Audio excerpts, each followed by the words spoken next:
Baik Ibu Afi dan Bapak Ibu sekalian, mohon izin acara akan dimulai ya Bapak Ibu. Oke. Baik, Assalamualaikum warahmatullahi wabarakatuh. Waalaikumsalam warahmatullahi wabarakatuh. Ya, salam sejahtera bagi kita semua. Perkenalkan, saya Nur Komaria yang akan menjadi Master of Ceremony pada acara webinar strategi peningkatan produktivitas dan pendanaan UMKM untuk mengantisipasi risiko resesi global. Acara ini juga dihadiri oleh para pembicara yang tentunya luar biasa. Ada Ibu Afiliani, Ekonom Senior Indef, ada Ibu Eka Sridana Afriza, Direktur Eksekutif Perbanas, ada Bapak Endang Kurnia Saputra, Kepala KPW Bank Indonesia di DKI Jakarta, ada Ibu Anika Faisal, ada Sekjen Perbanas, dan Bapak Eko Listianto selaku Wakil Direktur Indef, serta Ibu Nina Toyamah, peneliti senior dari Semeru Institute. Nah, Bapak Ibu sekalian, acara ini akan dimulai dengan menyanyikan lagu Indonesia Raya.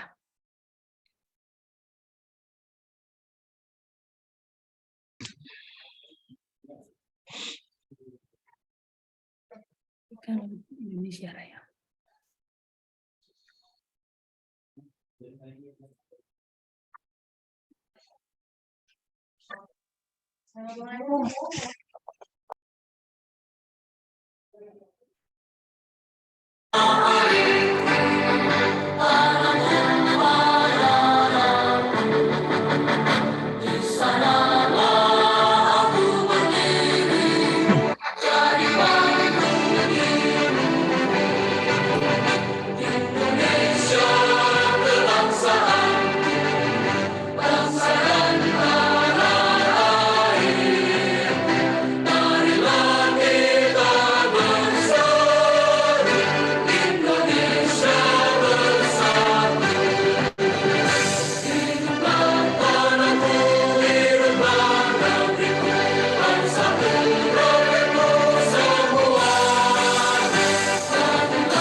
Baik, menginjak ke acara selanjutnya, sebelumnya saya ucapkan selamat datang juga kepada Bapak Rahman Okpri Angga. Beliau adalah Export Import Manager dari Mekar Agro Sejahtera. Nah, menginjak ke acara selanjutnya adalah acara sambutan dari Direktur Eksekutif Perbanas kepada Ibu Eka Sridana Afriza. Saya persilahkan. Terima kasih, Mbak. Mohon izin, apakah suara saya terdengar? Jelas, Ibu. Oke, baik. Assalamualaikum warahmatullahi wabarakatuh. Waalaikumsalam warahmatullahi Sehat wabarakatuh. buat semua teman-teman yang hadir pada siang hari ini. Hari ini kita berjumpa lagi untuk mendengarkan atau berdiskusi mengenai yang terkait UMKM, di mana pada sesi sebelumnya teman-teman India sudah menyampaikan kajian. Di sini kita ada narasumber yang luar biasa, nanti Ibu Afiliani akan juga menyampaikan paparannya, demikian juga nanti dari Sekjen Perbanas, dan juga sebagai Komisaris Bank Alo akan menyampaikan sharingnya di siang hari ini. Semoga pertemuan siang hari ini bermanfaat buat kita semua. Terima kasih. Assalamualaikum warahmatullahi wabarakatuh. Kami kembalikan kepada rekan MC. Waalaikumsalam warahmatullahi wabarakatuh. Terima kasih Ibu Dana untuk sambutan hangatnya untuk acara ini. Nah, menginjak ke acara selanjutnya adalah acara yang paling nanti, yaitu sesi panel dengan moderator Ibu Afiliani selaku ekonom senior Indef. Acara langsung saya serahkan kepada Ibu Afi. Selamat sore Ibu Afi. Selamat sore, terima kasih Mbak Ria. Bapak Ibu sekalian, Assalamualaikum warahmatullahi wabarakatuh. Terima kasih sudah hadir pada hari ini. Di sini saya lihat ada teman-teman bankers, kemudian juga ada dari Kementerian Kemenkraf, dan juga para pelaku usaha dan juga akademisi. Hari ini sebenarnya Indef menyampaikan paparan final hasil kajian Indef yang final, sehingga kita harapkan nanti hasil kajian ini kita akan sampaikan kepada regulator dan juga pemerintah. Oleh karena itu, pada seminar kali ini juga kita minta masukan kalau masih ada masukan-masukan yang diperlukan, terutama adalah untuk perbankan dan juga mungkin pelaku usaha, agar perumusan kebijakan di bidang UMKM ke depannya kita harapkan sesuai dengan kebutuhan, tidak dari perspektif pemerintah sendiri saja, tapi melihat situasi dan kondisi yang ada di lapangan gitu. Itu harapannya seperti itu. Nah, oleh karena itu pada hari ini saya mengharapkan teman saya dari Indef, Mas Eko Listianto, untuk menyampaikan hasil paparan yang final, sehingga kita bisa memahami kajian secara penuh, kemudian nanti diikuti oleh beberapa narasumber yang bisa memberikan masukan juga. Ya, ada Ibu Anika Faisal, Sekjen Perbanas, kemudian juga ada Ibu Nina Tomaya, peneliti dari Semeru, yang kita tahu Semeru adalah lembaga think tank yang selalu mengkaji soal UMKM. Kemudian ada Bapak Rahman Otspri Angga, yaitu Export Import Manager dari Mekar Agro Sejahtera. Kita juga ingin belajar dari pelaku bagaimana sih mengembangkan UMKM, sehingga ke depan itu juga menjadi pelajaran bagi pemerintah untuk polisinya. Dan juga ada Bapak Endang Kurnia, sahabat saya, Bapak Endang Kurnia Saputra, yang beberapa kali juga membantu saya untuk mendapatkan UMKM, yaitu Kepala KPW Bank Indonesia DKI Jakarta ya. Jadi nanti mungkin juga perlu sharing Pak, gimana membina UMKM dan bagaimana bisnis model, sehingga ini juga bisa kita jadikan sebuah contoh, baik itu di perbankan maupun di bidang-bidang lain. Demikian mungkin untuk pertamanya Bapak Eko Listianto, saya persilakan untuk menyampaikan paparannya terkait dengan hasil final kajian kerjasama Indef dengan Perbanas. Silakan Pak Eko. Ya, terima kasih Bu Afi. Bismillahirrahmanirrahim. Assalamualaikum warahmatullahi wabarakatuh. Selamat siang menjelang sore Bapak Ibu semuanya. Sebelumnya terima kasih ya ini atas kehadiran Bapak Ibu semuanya ya di dalam forum diseminasi hasil kajian ini. Mungkin nanti mohon masukan juga mungkin dan tanggapan ya dari para narasumber ya. Di sini saya lihat sudah ada Pak Endang Kurnia ya dari BI Jakarta ya, KPW Jakarta, terus kemudian juga ada Bu Anika Faisal, ada Bu Nina Toyama, ada Pak Rahman ya, dan juga ada Bu Afiliani ya, dan juga Bapak Ibu yang lain yang nggak bisa saya sebut satu persatu ya. Ini mungkin saya ada sekitar waktu 20 menit ya Mbak Ria ya untuk menyampaikan gambaran ya dari kajian kami mengenai strategi peningkatan produktivitas dan pendanaan UMKM. Oke, ini saya coba share screen saja ya dari laptop saya saja, mungkin lebih gampang ya. Oke, saya bisa mulai. Oke, mudah-mudahan sudah terlihat ya Bapak Ibu. Jadi ada beberapa hal yang mungkin juga nanti mungkin menjadi insight yang menarik atau juga mungkin bisa menjadi bagian yang untuk Bapak Ibu memberikan masukan ya di dalam hasil kajian ini begitu. Saya akan mulai dari yang pertama, latar belakang dari kenapa kemudian strategi peningkatan produktivitas dan pendanaan itu menjadi penting ya. Ya ini mungkin sama-sama sudah kita ketahui bahwa memang peran UMKM ya di Indonesia ini sangat besar ya, dari unit usaha, penyerapan tenaga kerja ya, dan juga investasi begitu. Yang masih sedikit adalah pada aspek sisi ekspor ya. Ini nilainya masih hanya sekitar 15% ya kontribusinya terhadap ekspor ya. Nah, kita lihat sebetulnya peran besar ini belum kami lihat ya, ini belum maksimal begitu karena berbagai macam persoalan yang juga masih dihadapi oleh UMKM ya dari saat ini dan juga mungkin sudah dalam beberapa periode ini begitu. Dari sini kemudian kami coba ya untuk bisa melihat lebih jauh seperti apa sih sebetulnya nanti ya di belakang-belakang slide-nya tentang bagaimana strategi meningkatkan produktivitas UMKM ini begitu dan juga aspek pendanaannya. Nah, pada bagian yang lain ya juga menjadi konsideran dari kajian ini adalah mengenai target-target pemerintah ya tentang UMKM. Kami membaca ya dari Perpres nomor 2 tahun 2022 ini juga ada tentang pengembangan kewirausahaan nasional ya di mana pemerintah memiliki target untuk rasio kewirausahaan itu dari posisi hari ini sekitar 3,18% ya ini bisa meningkat menjadi 4% begitu di dalam waktu sekitar 2 tahun ke depan yaitu di 2024. Dan kemudian juga pemerintah juga punya target yang lain yaitu UMKM yang masuk dalam ekosistem digital ya ini saya rasa juga targetnya cukup besar yaitu dari posisi hari ini sekitar 19,5 juta itu menjadi 30 juta ya di 2024 ya ini saya rasa target-target yang tentu tidak bisa bisnis as usual begitu ya harus ada upaya-upaya atau strategi yang sifatnya bisa mengakselerasi upaya supaya memastikan target-target ini bisa tercapai.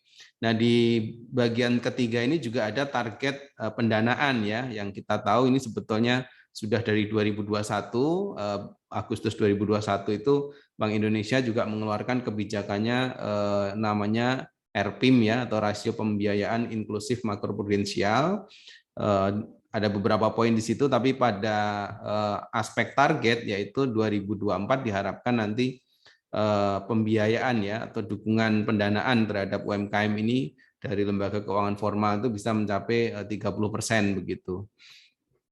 Ini juga tentu tidak mudah karena pada posisi hari ini itu baru sekitar 20% ya. Jadi masih perlu peningkatan yang cukup besar lagi begitu. Nah, dari latar belakang tadi kemudian kita juga membuat katakanlah ya beberapa tujuan penelitian yang ingin kita capai begitu. Pertama adalah yang paling bawah ini adalah memetakan strategi peningkatan produktivitas karena kami merasa ini adalah bagian penting ya bagaimana mendorong UMKM lebih optimal lagi bagi perekonomian. Dan yang kedua adalah memetakan strategi peningkatan pendanaannya. Dan yang ketiga adalah ya tentu saja harapan kami bisa menyusun rekomendasi kebijakan ya untuk peningkatan produktivitas UMKM dan juga pendanaannya begitu. Kami menggunakan beberapa metode penelitian ya tentu saja kita menggunakan data primer dan data sekunder terus kita juga mengkaji studi literatur ya terutama bagaimana UMKM di Asia dan khususnya ASEAN. Kemudian juga kita melakukan beberapa kali FGD ya mungkin Bapak Ibu yang hadir di sini juga sempat kami undang dan menyampaikan berbagai macam ini ya pemikiran-pemikiran tentang UMKM ya pada sesi sebelumnya dan juga kita analisa data kuantitatif dan deskriptif jadi kita juga running model sederhana begitu untuk bisa memberi gambaran terhadap ini ya aspek terutama makro dan dikaitkan dengan UMKM ya mungkin tidak semuanya bisa saya tampilkan di sini karena waktunya cukup terbatas tapi nanti insight-insight dari kajian ini mungkin akan kita sampaikan ya di dalam beberapa slide berikutnya ini begitu. Nah, kalau kita bicara UMKM ini pertama kita coba lihat dulu ya ternyata tidak hanya untuk Indonesia ya jadi di Asia Tenggara juga kontribusi UMKM itu besar dan kalau kita bicara target tentu kita harus membenchmark ya dengan negara-negara lain itu seperti tetangga kita tuh kayak apa begitu. Nah, tapi pada intinya hampir sama ya. Jadi kontribusi UMKM di Indonesia maupun di Asia Tenggara bagi ekonomi itu cukup besar begitu sehingga ya wajar kalau ini kemudian tadi ya menjadi concern dari pemerintah ya melalui beberapa target tadi baik dari sisi kewirausahaan ya peningkatan produktivitas dan juga aspek pendanaan begitu. Saya lanjutkan saja. Nah, Kemudian kita masuk kepada di Asia Tenggara ya, khususnya aspek pendanaan itu gambarannya seperti apa begitu? Apakah beda banget dengan Indonesia atau sama saja begitu? Atau ada beberapa negara yang berbeda begitu? Nah, kalau kita lihat ya dari di ASEAN ini, secara umum kalau dilihat dari pendanaan ya alokasi kredit UMKM itu relatif sama ya kalau dari sisi porsi ya Bapak Ibu ya. Jadi porsi perbankan dana kredit yang mengalir ke UMKM itu relatif sama ya. Sebagian besar masuk pada sektor perdagangan besar dan retail ya. Namun demikian kami juga menemukan ada beberapa negara yang tingkat penyaluran pada sektor misalkan di Thailand ya sektor jasa lainnya itu cukup besar begitu dibandingkan sektor lain ya, dan juga di Singapura yaitu adalah sektor konstruksi ini juga realisasi kreditnya di sektor tersebut porsinya cukup besar begitu ya dibandingkan sektor lain di Singapura. Dari sini ya kita melihat bahwa ada ketimpangan begitu ya alokasi kredit di antara sektor ini. Nah ini mungkin juga berkaitan dengan sektor potensial di negara masing-masing atau juga memang sebetulnya ini ya perlu ini ya sentuhan dari regulasi begitu untuk katakanlah atau dari pemerintah untuk bisa mengalokasikan kredit secara lebih merata ke berbagai sektor ini begitu. Nah, kemudian kita lihat lebih kepada Indonesia ya dalam aspek produktivitas ini Bapak Ibu ya dikaitkan dengan negara lain ya sama-sama UMKM kira-kira Indonesia dibandingkan beberapa negara lain ini seperti apa begitu dari sisi produktivitas. Nah, ada beberapa negara yang kami jadikan benchmark ya, ada Brunei, Singapura dan Thailand ya. Ini concern-nya karena kelengkapan data ya. Jadi data-data di negara-negara pembanding ini lebih lengkap begitu. Nah, kami menemukan bahwa secara umum kenapa sih Indonesia itu harus memacu produktivitas UMKM-nya karena dibandingkan negara lain kita masih jauh tertinggal begitu ya. Dengan Singapura saya rasa sangat jauh ya. Tapi dengan Brunei dan Thailand pun juga kita relatif tertinggal ya. Ini saya beri angka kotak hijau ini untuk menggambarkan ya bahwa dalam dan tidak 1-2 tahun ya dalam beberapa tahun memang tertinggal gitu sehingga ya saya rasa concern untuk memacu produktivitas itu menjadi bagian penting ya untuk bisa memastikan UMKM ke depan menjadi lebih produktif lagi begitu. Di bagian yang lain terus kita coba lihat begitu ini di lebih ke Indonesia sendiri begitu. Oke, dengan negara lain tadi kita masih tertinggal begitu sisi produktivitas. Suaranya tidak terdengar Bapak. Oh iya ya. Oke, sekarang bagaimana? Apakah sudah terdengar? Masih Dari jelas, tempat kami terdengar Pak. jelas Pak. Sekarang enggak. Oh, Oke, oke. Bapak. Mungkin Ya. ada gangguan sinyal ya mungkin di ini ya. Oke. Saya lanjutkan. Nah, kalau kemudian kita lihat dari sisi Indonesia saja begitu di antara usaha mikro, usaha kecil, menengah dan usaha besar ya.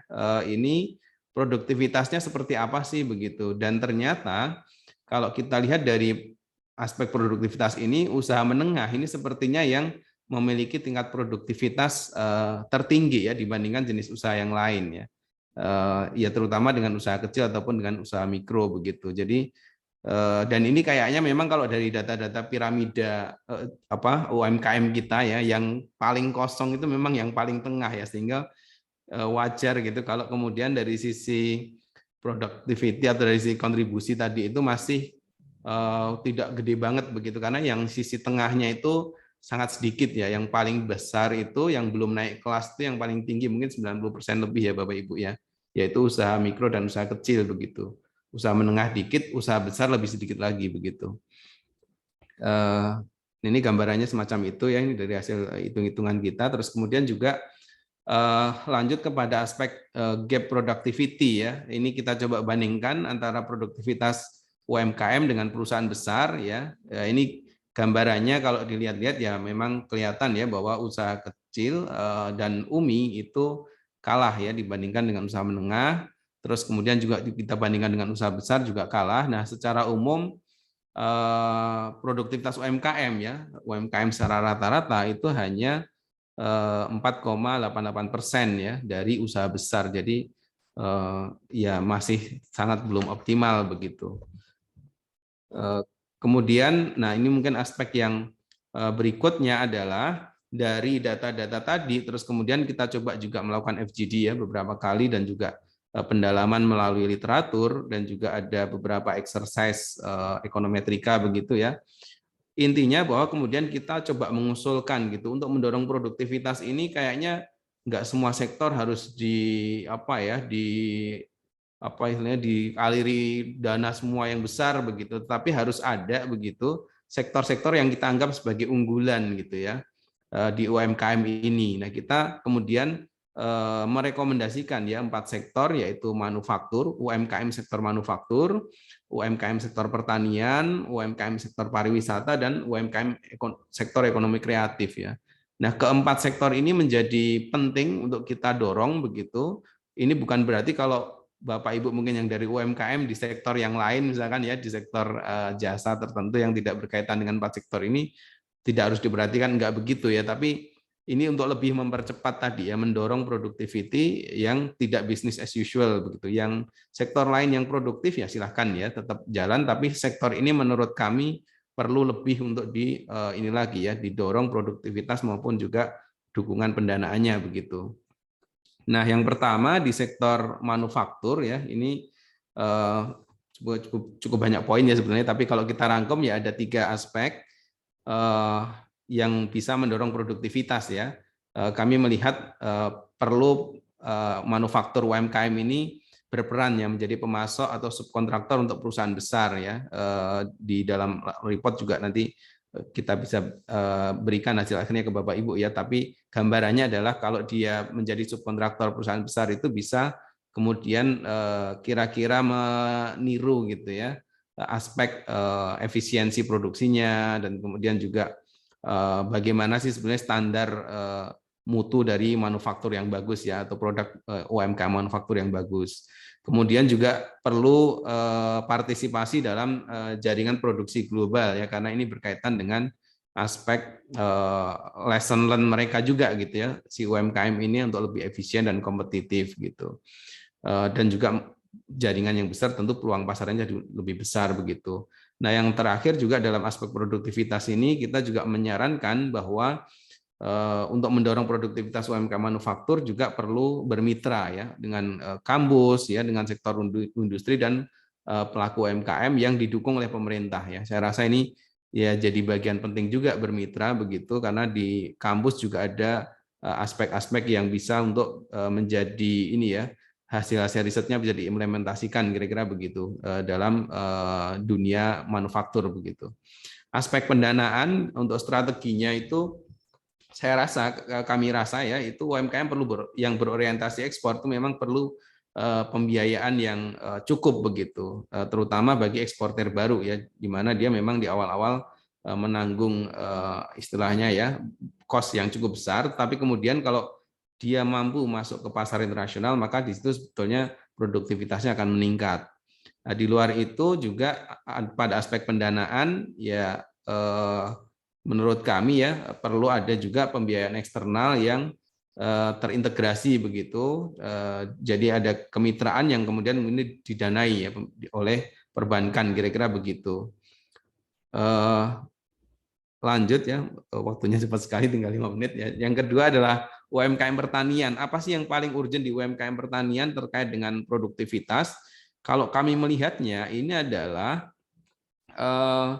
semacam ya mungkin bisa kita katakan penyuluh ya, penyuluh profesional kita bilangnya begitu.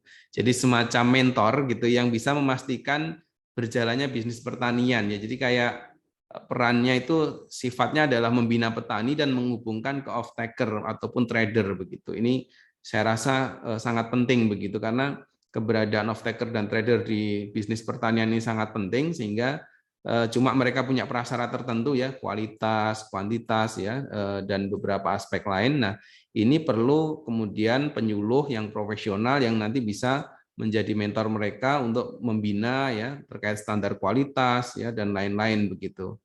Kalau ini teratasi, sebetulnya kami berkeyakinan bahwa produktivitas akan jauh lebih bagus ya di sektor pertanian ini begitu. Di aspek pendanaan juga mungkin kalau menyalurkan langsung ke petani itu terlalu berisiko, maka ya perlu ini ya ada semacam lembaga ini gitu lembaga kayak misalkan yayasan atau yang lainnya dari diskusi-diskusi itu ada ya, kemudian didanai oleh perbankan, mereka terhubung ke pertanian, kemudian dari situ kemudian bank lebih ini ya, lebih aman gitu ya untuk mendanai karena tidak hanya sekedar langsung ke petani, tapi petani ini dibina dulu oleh yayasan atau lembaga pendukung tersebut begitu. Oke, selanjutnya dari aspek pariwisata, ini kalau kami melihat ya, karena pariwisata ini salah satu sektor yang sangat terpukul pada saat pandemi dan sekarang mulai bangkit. Nah, ini tentu pada aspek produktivitas perlu ya mendorong bagaimana kepercayaan masyarakat untuk kembali berwisata. Tapi saya rasa ini semakin COVID-nya sudah sangat melandai, ini saya rasa kepercayaan sudah pulih kembali begitu. Tinggal bagaimana kemudian promosi secara lebih intensif, terus kemudian juga pemanfaatan digitalisasi, dan juga sekarang model ini ya hybrid ini menjadi lebih sering. Nah, ini harapannya juga bisa ditangkap peluang-peluang ini di sektor pariwisata ya, terutama untuk yang aktivitas MICE ya, meeting, incentive, convention ataupun exhibition ya. Di aspek pendanaan ya tentu saja ini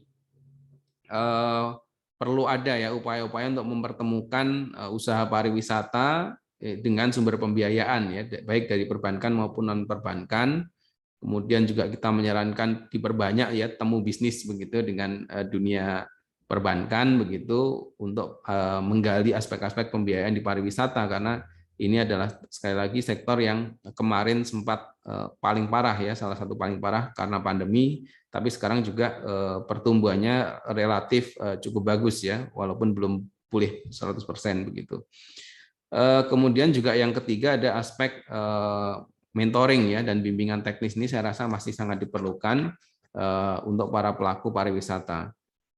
Di ekonomi kreatif, strategi produktivitas, peningkatan produktivitas yang kami harapkan nanti muncul adalah memperbaiki kualitas layanan digital. Di ekonomi kreatif ini memang kami fokus pada bagaimana aspek digital ini menjadi bagian penting ya dalam memacu ekonomi kreatif ke depan. Kemudian juga peningkatan kualitas sumber daya manusia saya rasa masih terus perlu dilakukan di industri atau ekonomi kreatif ini.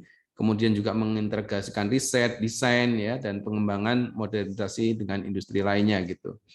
Kemudian juga memperkuat ekosistem inovasi, dan yang terakhir di aspek produktivitas ini perlu dorongan dari pemerintah ya untuk kolaborasi perusahaan rintisan ya dalam berbagai macam aspek tentu saja ini.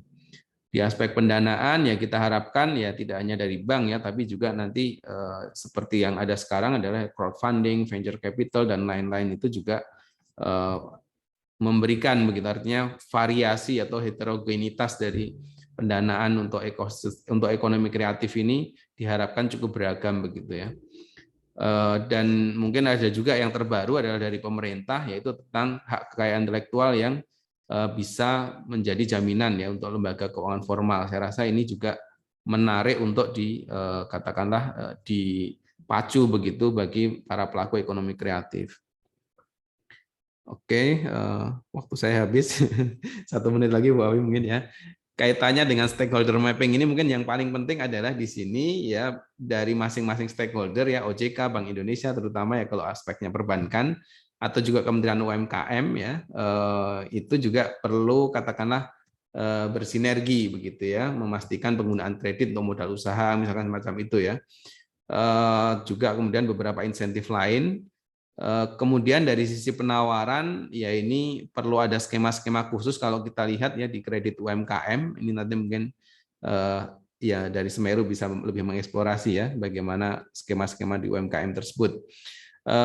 Dan juga untuk sisi permintaan saya rasa dari UMKM-nya sendiri ya upaya untuk menjadi bankable itu harus juga muncul dari keinginan dari dalam mereka ya. Jadi bagaimana menjadikan bisnis UMKM mereka itu tidak hanya sekedar untuk bertahan hidup begitu, tapi memang ya dari desain dari awal motivasinya adalah juga untuk berkembang begitu, untuk produktif gitu. Nah, kalau itu sudah ada, nah dari sini kemungkinan mereka untuk bisa naik kelas dan pada akhirnya juga mendapatkan pendanaan yang cukup untuk pengembangan industri mereka itu sangat mungkin ya.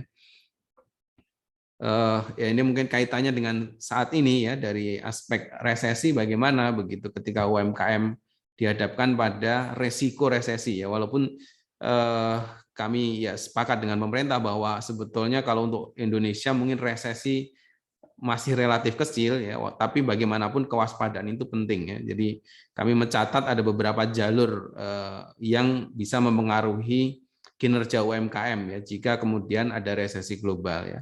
Misalkan di jalur perdagangan ya ini permintaan produk bisa terganggu ya, juga di biaya input itu kemungkinan juga akan ada lonjakan harga begitu atau bahan baku dari impor. Terus kemudian dari moneter juga ada depresiasi rupiah yang bisa kita lihat hari ini ya, memang itu berimplikasi juga pasti kepada biaya produksi begitu atau biaya input, dan juga kenaikan inflasi ini biasanya juga mendorong suku bunga begitu.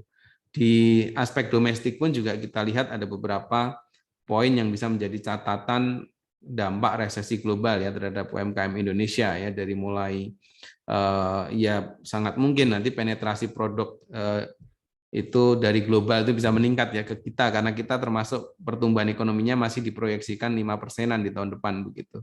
Masih ada growth dan itu bisa menjadi apa ya, UMKM kita harus berhadapan dengan UMKM negara lain yang mungkin tingkat kualitas produknya bisa saja lebih bagus begitu ya, dan harganya bisa apa lebih efisien begitu. Saya rasa itu ya sebagai penutup mungkin yang terakhir ini kami melihat bahwa ke depan mempercepat peningkatan produktivitas UMKM ini harus ya sejalan dengan upaya dengan pendanaannya begitu. Artinya sebetulnya strategi mendorong pendanaan saja itu tidak akan cukup, sehingga memang perlu juga mendorong produktivitasnya begitu. Nah, pada aspek mana? Nah, kami menyarankan setidaknya ada 4 ya tadi ya, manufaktur, pertanian, pariwisata, dan UMKM ekonomi kreatif begitu. Dengan beberapa aspek ya, misalkan di UMKM manufaktur mungkin sekali lagi ini sebagai rangkuman saja begitu, bahwa yang penting adalah meningkatkan pasar baik dalam negeri maupun di luar negeri. Terus kemudian di UMKM sektor pertanian ini perlu meminimalkan aspek ketidakpastian pembeli atau off-taker ya. Jadi kehadiran off-takernya sangat penting. Terus kemudian di UMKM sektor pariwisata ini perlu diarahkan untuk merespon berubahnya tren pariwisata setelah pandemi ya. Jadi ada beberapa aspek yang berubah di sektor pariwisata. Saya rasa itu harus disikapi oleh para pelaku di UMKM sektor pariwisata. Nah, yang terakhir di aspek sektor ekonomi kreatif juga perlu para pelaku ya ini harus mampu mengoptimalkan hingar-bingar media digital saat ini ya, sehingga harus dimanfaatkan. Tentu saja mereka juga harus mengupgrade ya kapasitas untuk memanfaatkan dunia digital saat ini ya. Nah, yang terakhir ya secara keseluruhan sebetulnya dalam kajian kami ini ingin menggambarkan bahwa peningkatan produktivitas UMKM itu menjadi prasyarat penting ya bagi upaya pemerintah untuk mendorong penyaluran pendanaan di sektor UMKM begitu. Nah, saya rasa itu saja. Terima kasih waktunya Bu Afi. Mohon maaf agak offset ya. Nanti kita bisa lanjutkan di diskusi. Sekian, terima kasih. Assalamualaikum warahmatullahi wabarakatuh. Waalaikumsalam. Terima kasih Mas Eko Listianto. Jadi Bapak Ibu sekalian, memang kalau kita melihat kenapa studi ini dilakukan, karena memang dorongan pemerintah terhadap perbankan untuk menyalurkan kredit itu luar biasa ya. Jadi target 20% jadi 30%. Kemudian kita lihat KUR ditambah terus, tahun ini ditambah lagi. Nah, persoalannya adalah mampukah UMKM menyerap policy-policy pemerintah ini gitu. Kalau tidak, pengaruh terhadap NPL menjadi besar ya. Kemudian juga akan membuat UKM ini tidak bisa survive, yang ada bisa masuk perangkap NPL. Nah, kita berharap dengan kajian ini sektor-sektor yang menjadi prioritas mungkin itu yang perlu dipikirkan oleh pemerintah untuk dikasih insentif. Jadi ibaratnya biarlah bank yang memberikan kredit, tapi insentif itu yang paling penting gitu. Jadi nanti mungkin dari hasil kajian ini juga kita bisa memberikan masukan juga bentuk insentifnya apa, sehingga mendorong 4 sektor tadi yang menjadi temuan Indef, yaitu di sektor pertanian kita tahu itu masih sangat potensial, sekarang itu masih terlalu kecil-kecil skalanya. Yang kedua manufaktur, ya manufaktur ini kecenderungannya adalah mereka itu masih belum mencapai economic of scale juga, itu sama ya potensinya. Nah yang ketiga pariwisata ini punya industri turunan, yaitu mulai dari makanan minuman, industri transportasi, dan lainnya. Nah, ini yang kita harapkan bisa menyebar ke 10 sektor yang bisa menghidupi UMKM. Ya. Yang terakhir adalah ekonomi kreatif. Kita tahu ekonomi kreatif ini banyak sekali. Nanti kita akan dengar dari Bank Indonesia itu banyak membina yang berbasis ekonomi kreatif ya. Oke, yang kedua mungkin saya minta kepada Ibu Nina Toyama, peneliti dari Semeru, mungkin bisa memberikan tanggapan atas penelitian Indef ya. Kemudian juga mungkin bisa memberikan masukan-masukan karena sejarah dari Semeru ini banyak sekali menangani UMKM. Silakan Ibu Nina. Baik, terima kasih Ibu Afiliani atas waktunya. Assalamualaikum warahmatullahi wabarakatuh. Selamat siang, salam kenal Bapak Ibu dan salam sehat selalu. Saya akan menyampaikan apresiasi atas penyelenggaraan penelitian tentang peningkatan produktivitas UMKM dan pentingnya peranan sektor keuangan serta diseminasinya ini. Memang permasalahan pendanaan atau pembiayaan atau pendanaan bagi UMKM sangat kompleks ya. Tentunya hal ini harus mendapatkan perhatian dari berbagai pihak untuk berkontribusi mengatasinya. Pandangan atau tanggapan saya terhadap hasil studi yang baru saja disampaikan Mas Eko tentunya akan mengacu pada beberapa hasil studi Semeru. Namun mohon maaf saya tidak sempat menuangkannya ke dalam bahan paparan yang baik, tapi mudah-mudahan sharing yang yang saya akan sampaikan ini tidak terlalu menyimpang dari ekspektasi atau harapan dari Mas Eko dan tim. Sebenarnya tanggapan saya ini tidak secara khusus membahas satu persatu hasil studi yang disampaikan, tetapi lebih menekankan pada sharing temuan studi Semeru yang tentunya terkait dengan temuan studi ini yang secara umum begitu. Saya berharap nanti dapat berkontribusi memperkaya atau menajamkan rumusan strategi peningkatan produktivitas dan pendanaan UMKM yang sudah tadi disampaikan. Kami juga perlu sampaikan studi terkait isu UMKM yang terbaru ini umumnya menggunakan pendekatan kualitatif melalui pengumpulan data primer di tingkat mikro atau pelaku UMKM. Ada sekitar lebih dari 5 atau 6 studi yang terkait UMKM, tapi memang perlu diketahui bahwa studi-studi kami kecenderungannya lebih fokus pada kewirausahaan pemuda, dan kemudian kami juga sempat terlibat dalam studi kualitatif tentang pengaruh pendanaan UMKM berupa dana hibah dari 3 kementerian. Selain itu juga kita ada beberapa studi terkait peran teknologi digital, khususnya internet, pada pengembangan kewirausahaan, juga khususnya terkait pemuda dan perempuan. Karena ternyata pemuda itu kan 63% pengangguran, 63% pengangguran itu ada di kalangan pemuda. Dan juga dari hasil pengumpulan data primer selama ini menunjukkan bahwa pelaku UMKM di daerah itu ada di range usia muda atau dewasa. Dan kemudian juga terkait perempuan, ada terjadi kesenjangan antara kesempatan terutama dalam pemanfaatan teknologi digital.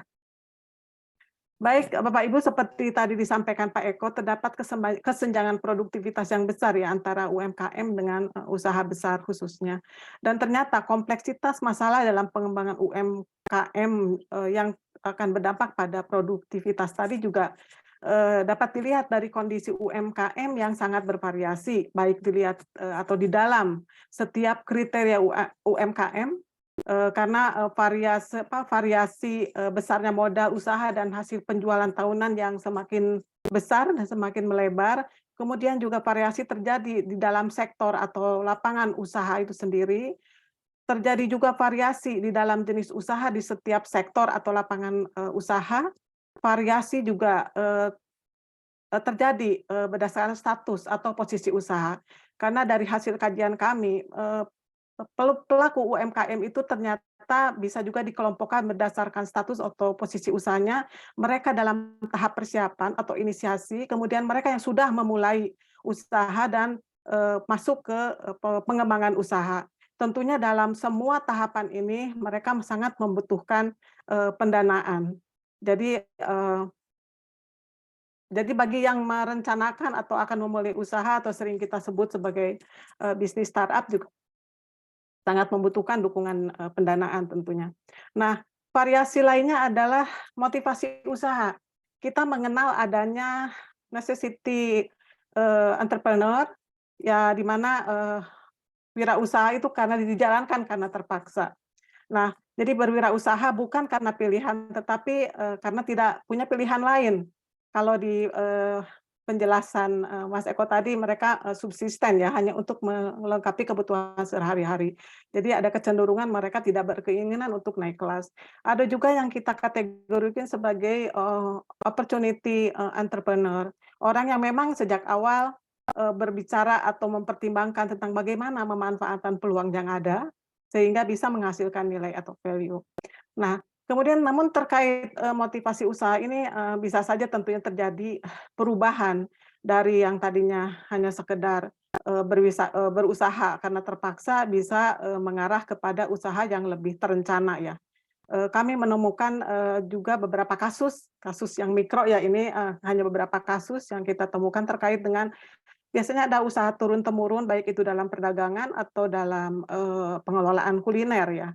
Namun kemudian anak-anaknya ikut terlibat di situ, dan itu bisa menjadi meningkatkan atau melakukan inovasi sehingga mereka menjadi UMKM yang lebih baik dan bisa naik kelas. Oleh karena itu tentunya kelompok necessity entrepreneur juga tetap harus mendapat perhatian, karena ini akan menjadi potensi untuk pengembangan UMKM ke depan. Nah, variasi kami melihatnya bahwa variasi UMKM ini akan menjadi bagian dari variabel yang akan mempengaruhi strategi dan efektivitas pendanaan yang diberikan. Oleh karena itu di dalam sektor unggulan yang dipilih tentunya perlu juga mempertimbangkan variasi yang ada. Nah, terkait hal ini sebenarnya banyak pihak baik pemerintah atau non pemerintah yang memahami atau sudah mengetahui dan bukan rahasia umum terkait ini. Namun seringkali data UMKM menjadi hambatan. Nah, kalau tidak salah beberapa bulan terakhir ini Kemenko UMKM sudah mulai melaksanakan pendataan UMKM ya sebagai amanat dari Undang-Undang Cipta Kerja. Nah, tentunya kita berharap hal ini segera terwujud dan dapat diakses sehingga penentuan prioritas kebijakan dapat dilakukan dengan berbasis data yang lebih akurat. Kemudian juga masalah sulitnya mengakses sumber pendanaan UMKM itu kami temukan hampir di sebagian besar responden dari berbagai penelitian yang kami lakukan. Yang memang respondennya hampir lebih dari 90% adalah kategori usaha mikro. Di kalangan pemuda khususnya, misalnya mereka menjawab bahwa pendanaan menjadi permasalahan bagi mereka. Hal ini dikemukakan oleh kelompok pemuda baik dari mereka yang sedang mempersiapkan usaha, sedang menjalankan usaha, bahkan mereka yang usahanya sudah tidak berjalan. Jadi salah satu alasan kenapa mereka tutup itu juga menjadi salah satunya karena masalah permodalan ini.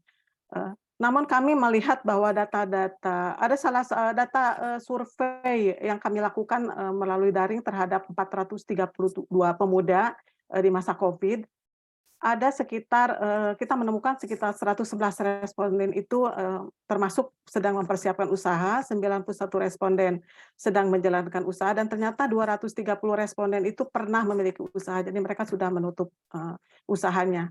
Mungkin ini juga bisa mengindikasikan dan kita harus cermati di mana mungkin tingginya kejadian atau keluar masuk pelaku UMKM yang makin tinggi dari waktu ke waktu. Ini juga perlu menjadi perhatian kita. Nah, kemudian dari beberapa literatur saya menemukan bahwa memang akses terhadap pendanaan dari lembaga perbankan ini masih sangat minim, terutama tadi di kalangan usaha mikro, sehingga sebagian besar UMKM itu masih mengakses dana pribadi atau keluarga atau pinjaman lain. Jadi pinjaman-pinjaman informal yang bisa mereka mudah diakses. Hal ini antara lain karena memang mereka mengaku tidak memiliki aset untuk menjamin atau kurang jelasnya sistem pembukuan keuangan yang mereka miliki. Selain itu juga kami menemukan pelaku usaha mikro yang memang mengaku tidak ingin menggunakan data pinjaman untuk menghindari risiko atau khawatir tidak mampu mengembalikan dan menghindari beban bunga pinjaman. Nah, Demikian pula hasil penelitian UNDP pada 2002 juga menyebutkan bahwa faktor ini juga dipengaruhi oleh distribusi geografis lembaga pendanaan yang belum merata, kemudian juga terkait literasi keuangan yang masih rendah, keberadaan informasi terkait sumber pendanaan, serta masalah kurangnya pemahaman terkait jenis pendanaan yang tersedia. Nah, ada satu hal yang kami juga cukup menonjol, yang kami temukan adalah terkait dengan pentingnya membangun kapasitas kelembagaan formal pengelola UMKM terutama di daerah. Seperti kita ketahui, khusus untuk pengelolaan unit usaha mikro. Maaf karena penelitian kami fokus ke usaha mikro, jadi kami lebih pada menjabarkan dari sisi kepentingan usaha mikro di sini. Adalah menjadi kewenangan kabupaten kota. Tapi banyak indikasi yang meragukan kapasitas dinas terkait di daerah. Studi Semeru juga menunjukkan bahwa pemerintah pusat, dalam hal ini kementerian lembaga yang selama ini memiliki program bantuan hibah pendanaan ke UKM di daerah, ternyata tidak melibatkan mereka, tidak melibatkan pemerintah daerah ini dinas terkait di daerah, baik dinas utama terkait pengelola UMKM ataupun dinas-dinas teknis lainnya terkait jenis usaha yang dilakukan oleh pelaku UMKM di daerah. Nah, tentu seringkali hal ini alasannya karena mempersingkat birokrasi dan menghindari terjadinya kebocoran dana. Kemudian juga kami melihat bahwa peran pemerintah daerah atau dinas terkait dalam meneruskan berbagai informasi terkait program pengembangan UMKM termasuk sumber pendanaan sangat lemah. Sementara keberadaan berbagai program bantuan hibah pendanaan UMKM umumnya masih diperoleh dari teman dekat atau kerabat. Terutama ini terlihat dari program-program hibah bantuan pembiayaan dari kementerian. Saya juga agak aneh kenapa mereka lebih banyak tahunya dari teman atau dari kenalan begitu, sehingga ada kemungkinan bahwa kuatnya hubungan pribadi ya antara mereka yang mengetahui keberadaan dana dengan yang mendapatkan bantuan hibah tersebut. Sementara program daerah juga sangat terbatas, memang khususnya adalah berupa pembinaan usaha dengan cakupan yang sangat rendah, terus sangat bersifat formalitas, tidak berkelanjutan, dan juga tidak sesuai harapan pelaku usaha.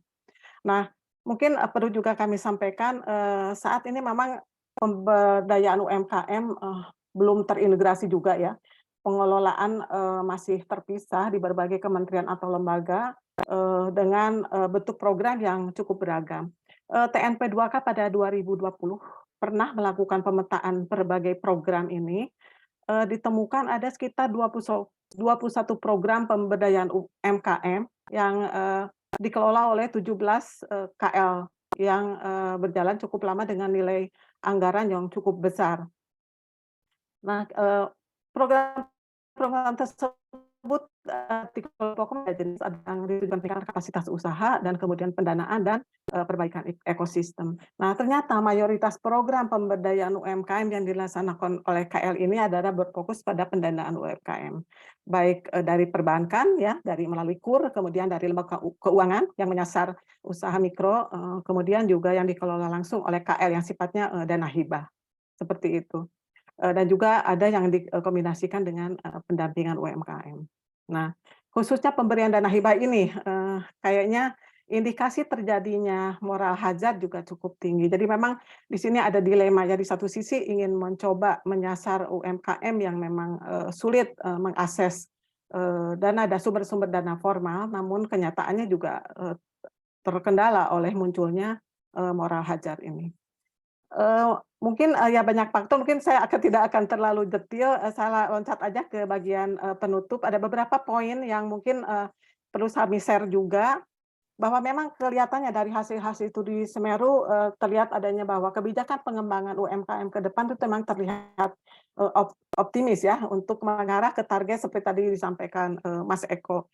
Seperti ada studi dari McKinsey and Company memprediksi bahwa memang jika UMKM mengadopsi teknologi digital yang juga disinggung, bahwa bisa meningkatkan kontribusi UMKM terhadap PDB. Kemudian juga kami dari hasil kajian terkait dengan kewirausahaan pemuda juga melihat bahwa tingginya potensi minat berwirausaha di kalangan pemuda.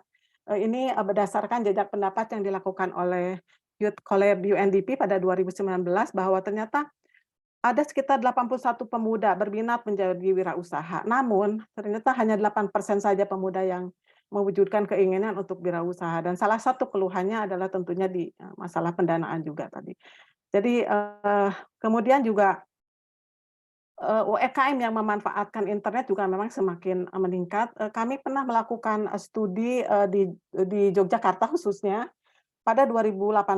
Waktu itu kita melakukan survei ke 576 UMKM. Kemudian kami juga pada tahun lalu mengulang survei yang sama ke UMKM yang sama. Namun dari 576 yang kami sempat wawancara di 2018 hanya dapat bertemu dengan 519 UMKM, dan cukup menggembirakan sebenarnya. Ternyata selama masa pandemi COVID ini hanya 13% yang tutup. Sebagian besar tetap aktif melakukan usaha, dan ada sebagian kecil yang berganti jenis usahanya. Jadi melakukan upaya untuk beralih ke jenis usaha yang lebih jelas pasarnya. Kemudian juga bahwa kita melihat bahwa teknologi digital memang mendukung bagi pengembangan wirausaha, khususnya dalam rangka mengatasi pengangguran. Ada beberapa fakta yang kita temukan bahwa internet akan mengurangi biaya untuk mempertemukan penjual dan pembeli. Kemudian juga meningkatnya pemanfaatan internet oleh wirausaha untuk menjalankan usaha dari tadinya hanya 35% pada 2019 menjadi sekitar hampir 50% pada 2021. Kemudian juga banyak pihak yang mengakui bahwa penggunaan internet ini menjadi salah satu strategi UMKM untuk bertahan di masa pandemi. Dan selain itu juga ada peningkatan pemanfaatan internet untuk keuangan digital, dan ini juga mungkin bisa dilihat sebagai peluang untuk nanti mengembangkan pendanaan atau penyaluran dana kepada UMKM. Namun perlu diperhatikan juga ternyata masih terjadi ketimpangan ya antara laki-laki dan perempuan, di mana perempuan relatif masih ada ketertinggalan dalam pemanfaatan digital ini. Nah, terakhir saya ingin share bahwa ada beberapa terkait dengan strategi peningkatan produktivitas dan pendanaan yang didiskusikan hari ini. Hasil studi kami juga menunjukkan bahwa ada tuntutan dari UMKM bahwa bantuan pendanaan tidak cukup berharap tidak diberikan secara tunggal, tapi juga harus dikombinasikan dengan keberadaan pembinaan, pelatihan atau pendampingan sesuai dengan UMKM, terutama di kalangan UMKM usaha mikro ya, termasuk usaha mikro. Termasuk juga mendorong mereka untuk memiliki motivasi dan inisiatif yang kuat menjadi wirausaha yang andal sesuai dengan minat dan didukung potensi pasar produknya sehingga naik kelas. Kemudian juga membangun usaha kecil dan menengah juga dapat difungsikan sebagai agen atau kampiun ya, karena mereka mampu membina beberapa usaha mikro, termasuk dalam tentunya bisa dimanfaatkan dalam proses penyaluran pendanaan UMKM, yaitu melalui pemanfaatan rantai pasok usaha yang sudah berjalan. Nah, tapi ini tantangannya mungkin jangan sampai terjadi eksploitasi, tentunya membutuhkan dukungan regulasi dan juga kelembagaan. Hal lainnya adalah kebutuhan fasilitasi forum komunikasi yang berkelanjutan antara Waktunya, Bu. UMKM, baik UMKM dan pemerintah serta pihak non pemerintah. Jadi ini juga perlu ditekankan bahwa karena keterbatasan sumber daya yang dimiliki pemerintah menjadi sangat penting untuk selalu melibatkan non pemerintah seperti juga tadi sudah disampaikan Mas Eko ya. Nah, terakhir adalah terkait dengan masalah sosialisasi berbagai bentuk program selalu tidak bisa menjangkau kalangan UMKM yang secara lebih luas, cenderung lebih bias ke perkotaan, bias ke usaha-usaha besar, menengah dan kecil, sehingga usaha mikro ini cenderung mereka tadi itu banyakkan mengetahui dari hubungan-hubungan secara pribadi begitu. Dan terakhir adalah harus pentingnya fungsi monitoring dan evaluasi, terutama untuk kepentingan melakukan koreksi, perbaikan atau penyesuaian strategi atau kebijakan atau program penyaluran pendanaan yang lebih cepat dan tentunya disesuaikan kebutuhan UMKM yang tentunya terus akan berkembang pula. Mungkin demikian Bapak Ibu sekalian tanggapan yang dapat saya sampaikan. Terima kasih, semoga ini memberikan kontribusi yang baik terhadap hasil penelitian yang barusan disampaikan oleh Mas Eko. Assalamualaikum warahmatullahi wabarakatuh. Saya kembalikan kepada moderator Ibu Afiliani. Terima kasih, Ibu. Terima kasih Bu Nina.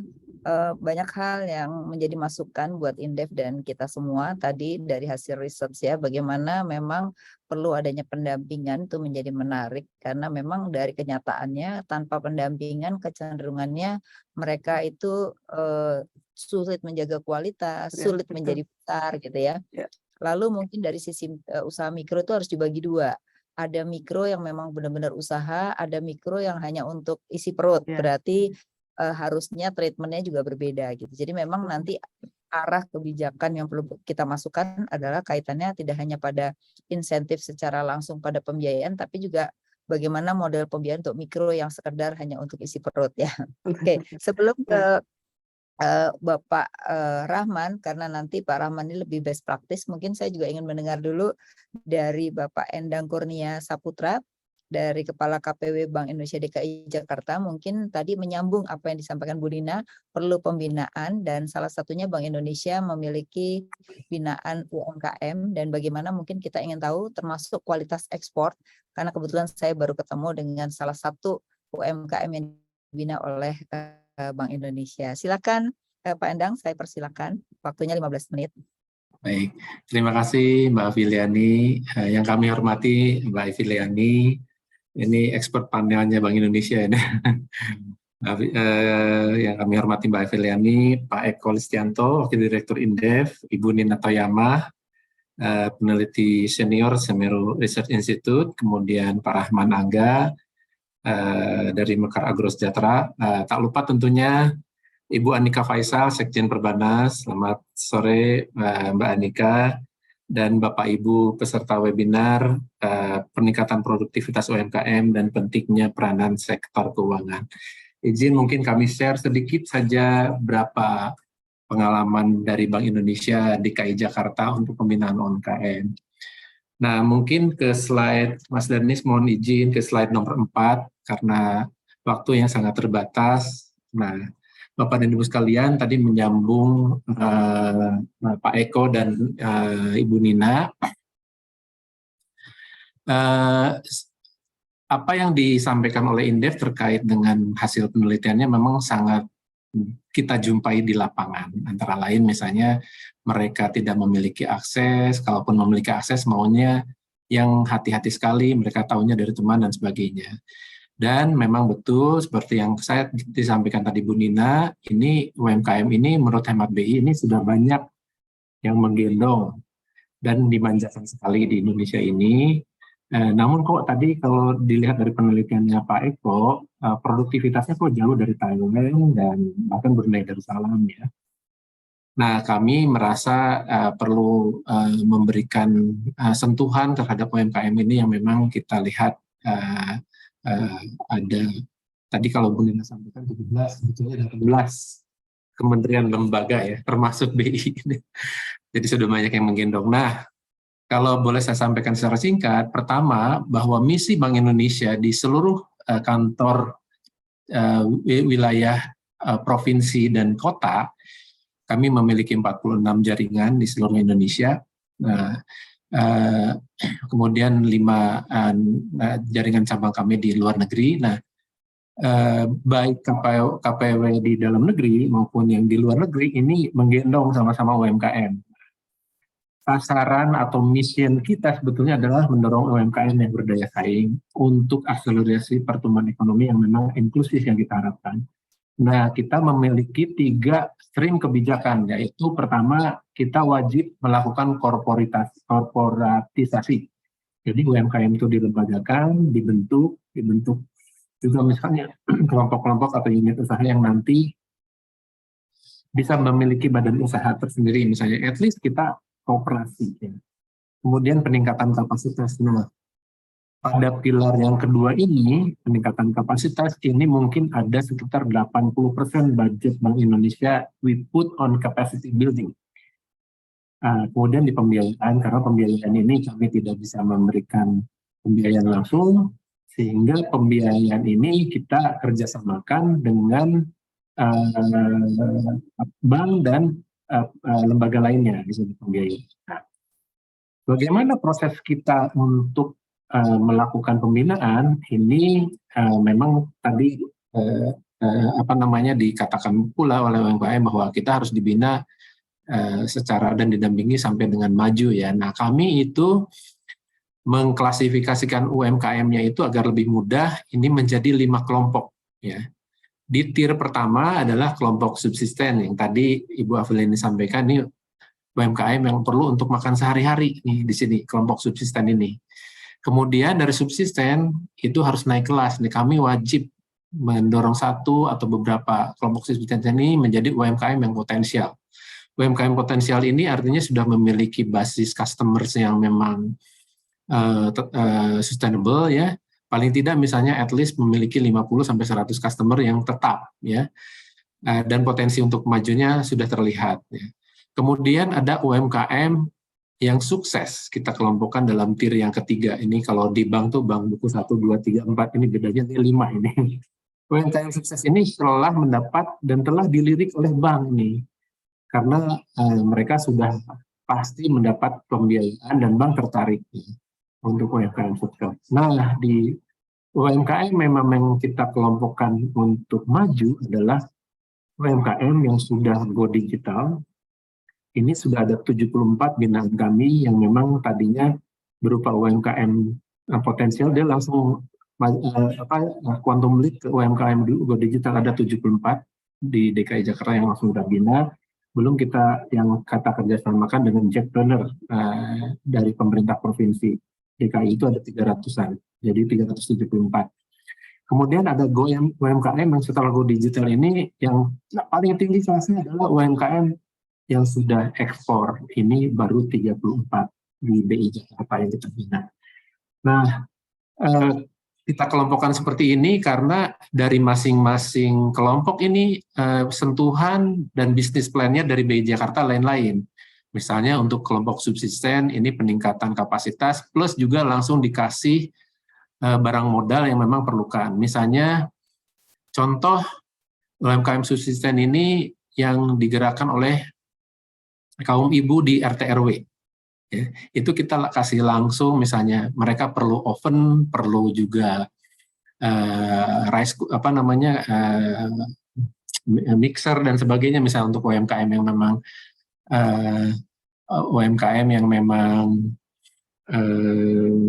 membutuhkan, itu kita berikan ya. Kemudian juga UMKM yang memang bergerak di laundry misalnya, kita berikan mesin laundry dan sebagainya. Itu yang subsisten itu. Kemudian potensial dan sebagainya itu sentuhannya juga lain-lain. Nah, UMKM go ekspor sebetulnya biasanya nggak perlu kita sentuh dari BI ini, tapi mereka perlu, dan kita kaitkan dengan KPWLN kita plus juga stakeholder terkait termasuk Kementerian Perdagangan. Yang go ekspor ini kita masukkan ke kelas ekspor coaching program, bekerja sama dengan Kementerian Perdagangan. Biasanya ekspor coaching program ini 3 hari, dan hari ketiga mereka harus bisa deal ekspor langsung dan harus punya bayar. Dan itu alhamdulillah selama ini program kami berhasil karena Kementerian Perdagangan mendatangkan bayarnya, kami mendatangkan suppliernya. Nah, demikian yang BI lakukan, dan itu kami lakukan untuk setiap kelompok UMKM itu minimum 3 tahun. Jadi tidak kita lepas, kita berikan pembinaan itu bersama dengan BI 3 tahun.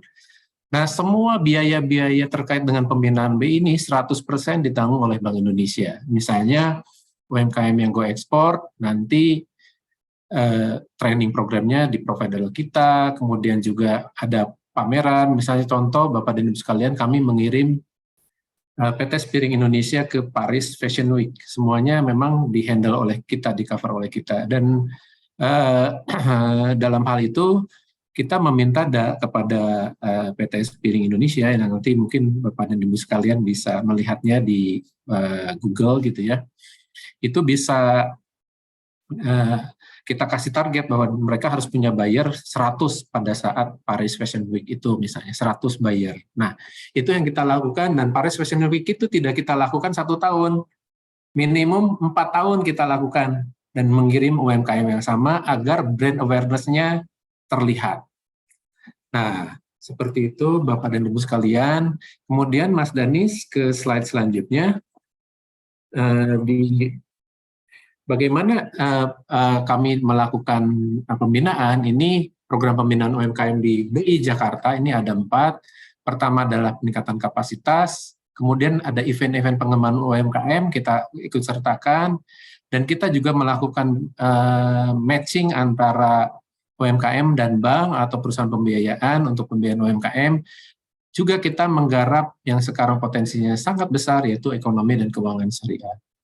Untuk peningkatan kapasitas UMKM, misalnya di pilar yang pertama ini di BI Jakarta, kita melakukan program onboarding digital UMKM dan sebagainya.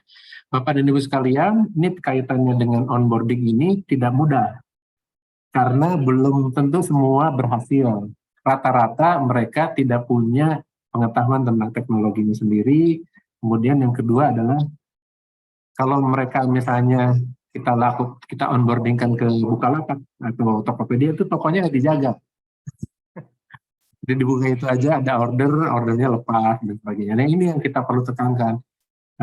Plus juga memang mungkin UMKM itu hanya dihandle oleh 1 atau 2 orang atau di-run oleh 1 orang yang memang menjadi motor atau ownernya langsung. Nah, sebagaimana saya sampaikan tadi, juga kami melakukan pengembangan UMKM ekspor dan pengembangan subsisten.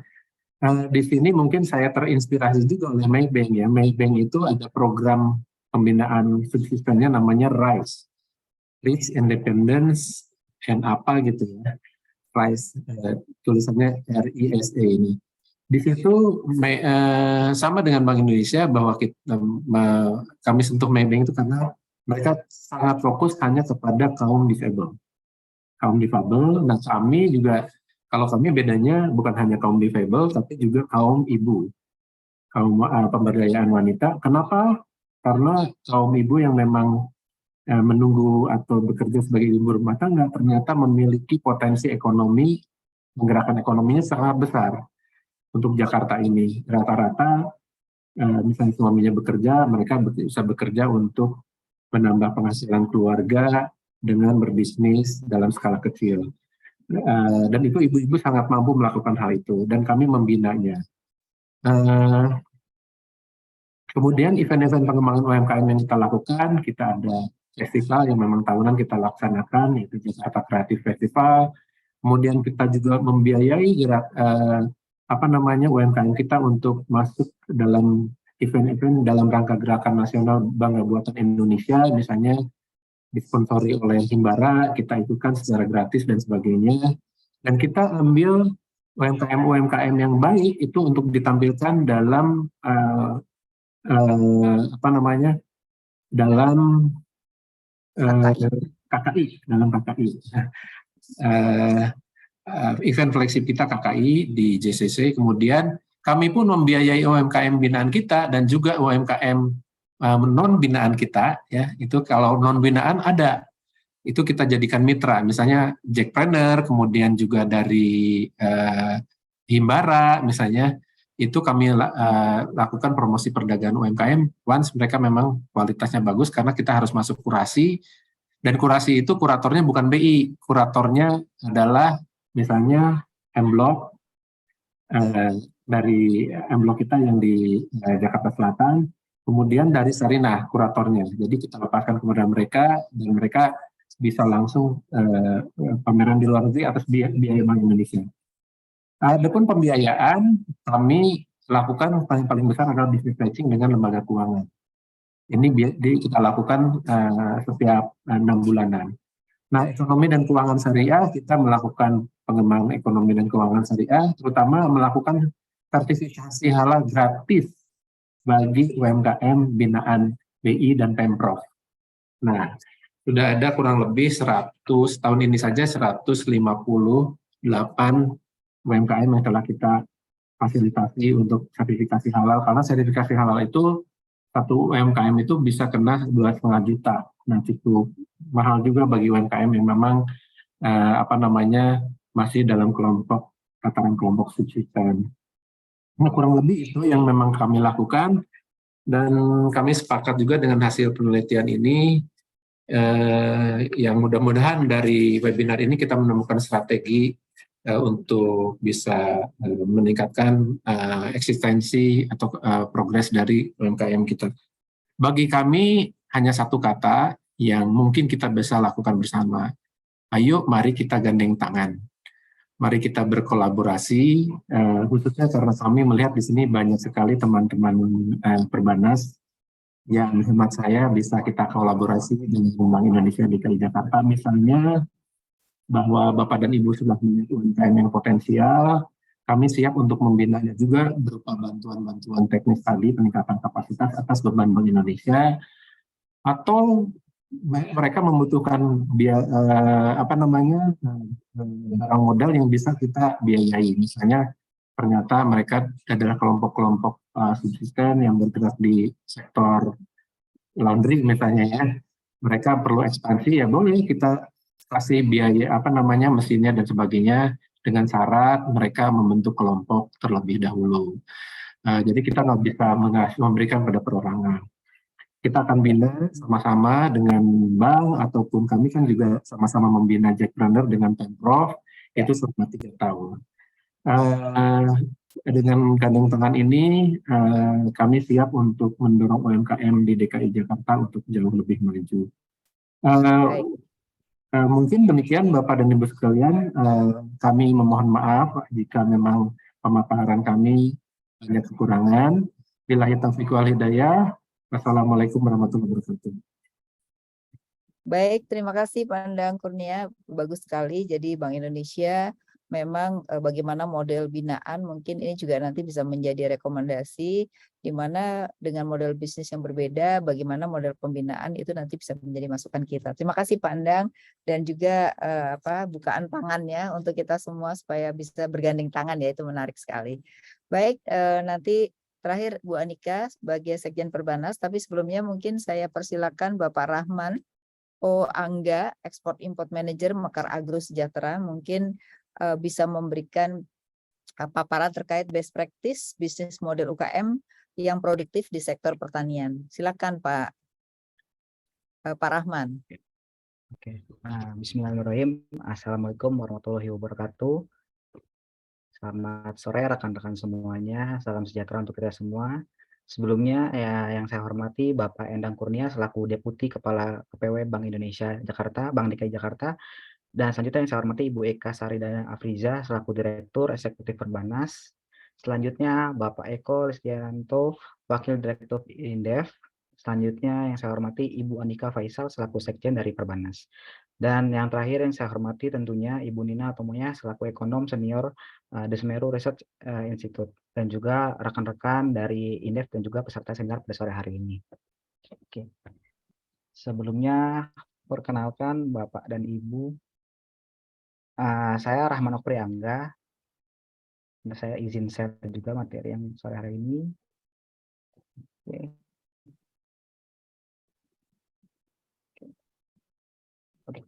Perkenalkan nama saya Rahman Okri Angga, Bapak dan Ibu dan rekan-rekan semuanya.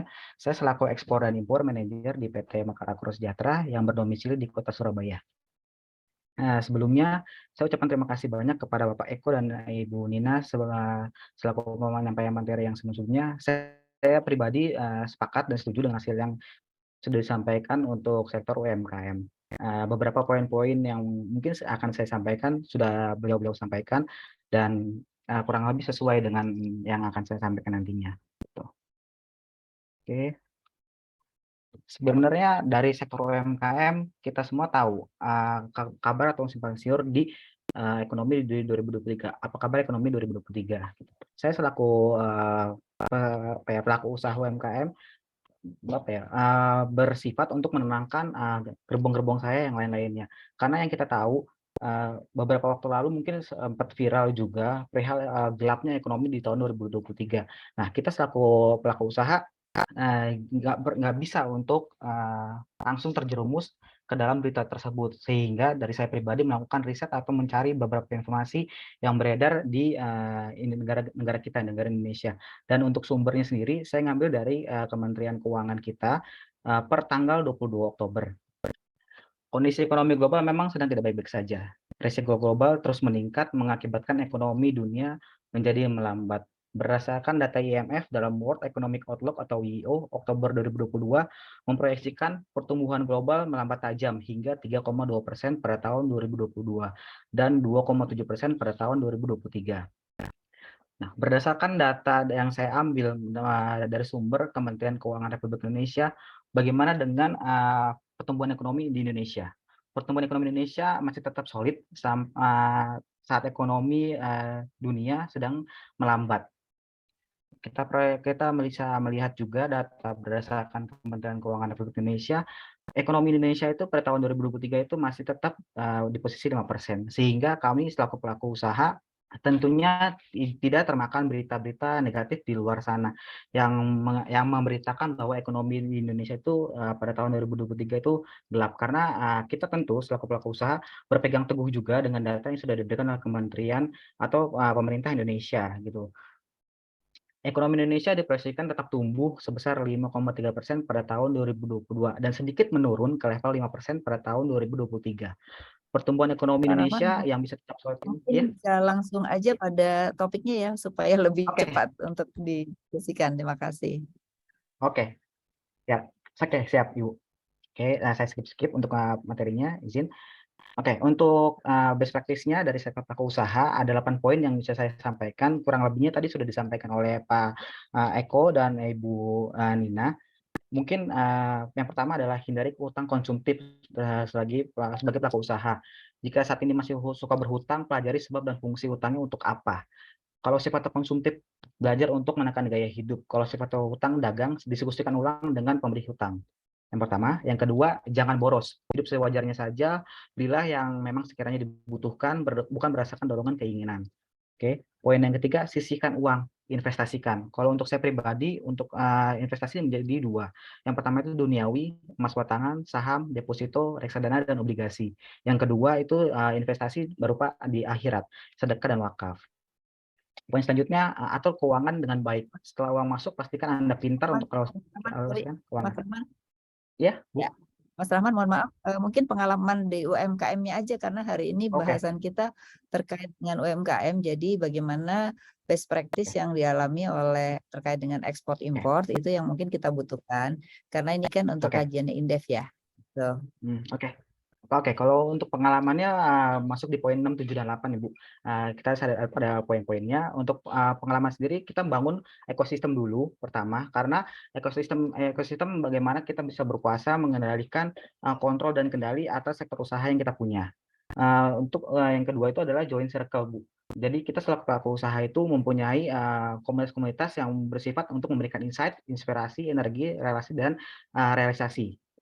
Yang selanjutnya adalah ekstrim kolaborasi. Selama ini kita pelaku usaha itu khawatir gitu kalau misalkan usaha kita itu sama dengan yang lainnya. Nah, menurut saya untuk menghadapi resisi 2023 itu tidak diperlukan lagi, sehingga perlunya itu untuk kolaborasi secara bersama-sama. Jadi untuk perusahaan kami, Bu, 3 poin tersebut yang tadi kita sudah lakukan gitu. Jadi kita bangun dulu tuh ekosistemnya. Yang kedua adalah join dengan komunitas-komunitas positif. Yang ketiga itu adalah ekstrim kolaborasi.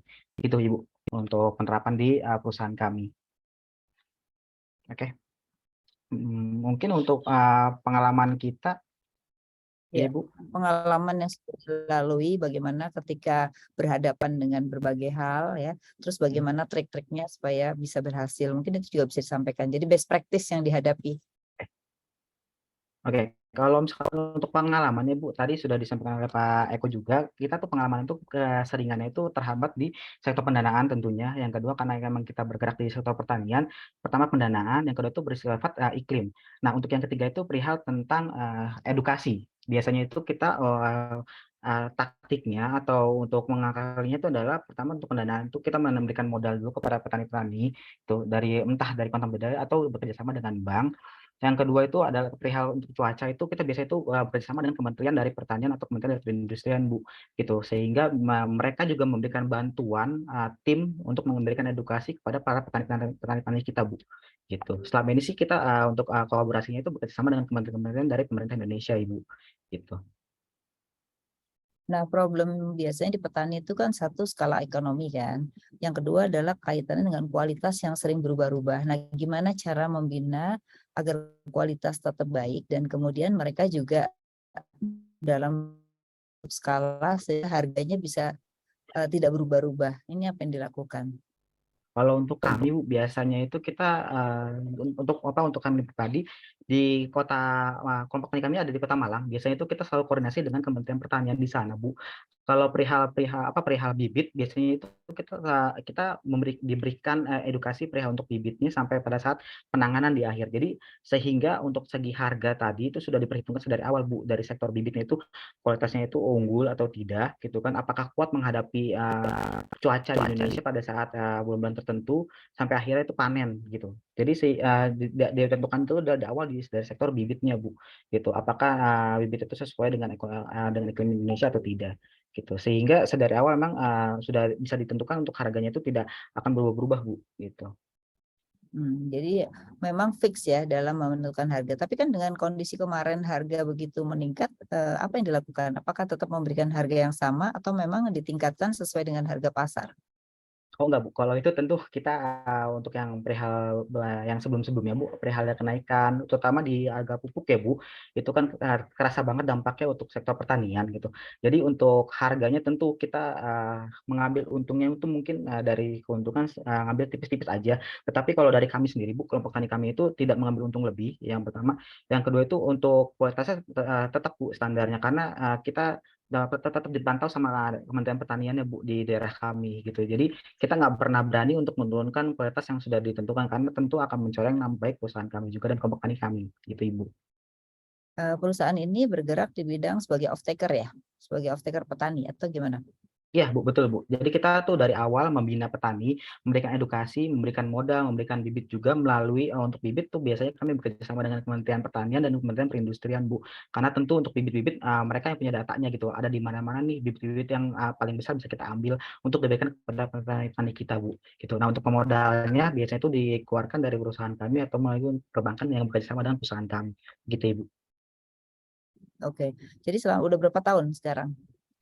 Kita perusahaan itu sudah berdiri dari tahun 2018 akhir Bu, sampai saat ini berarti kurang lebih sudah 4 tahunan Bu, gitu. Untuk ekspornya sendiri kita sudah melakukan ke berbagai negara, Malaysia, Singapura, dan Thailand, gitu.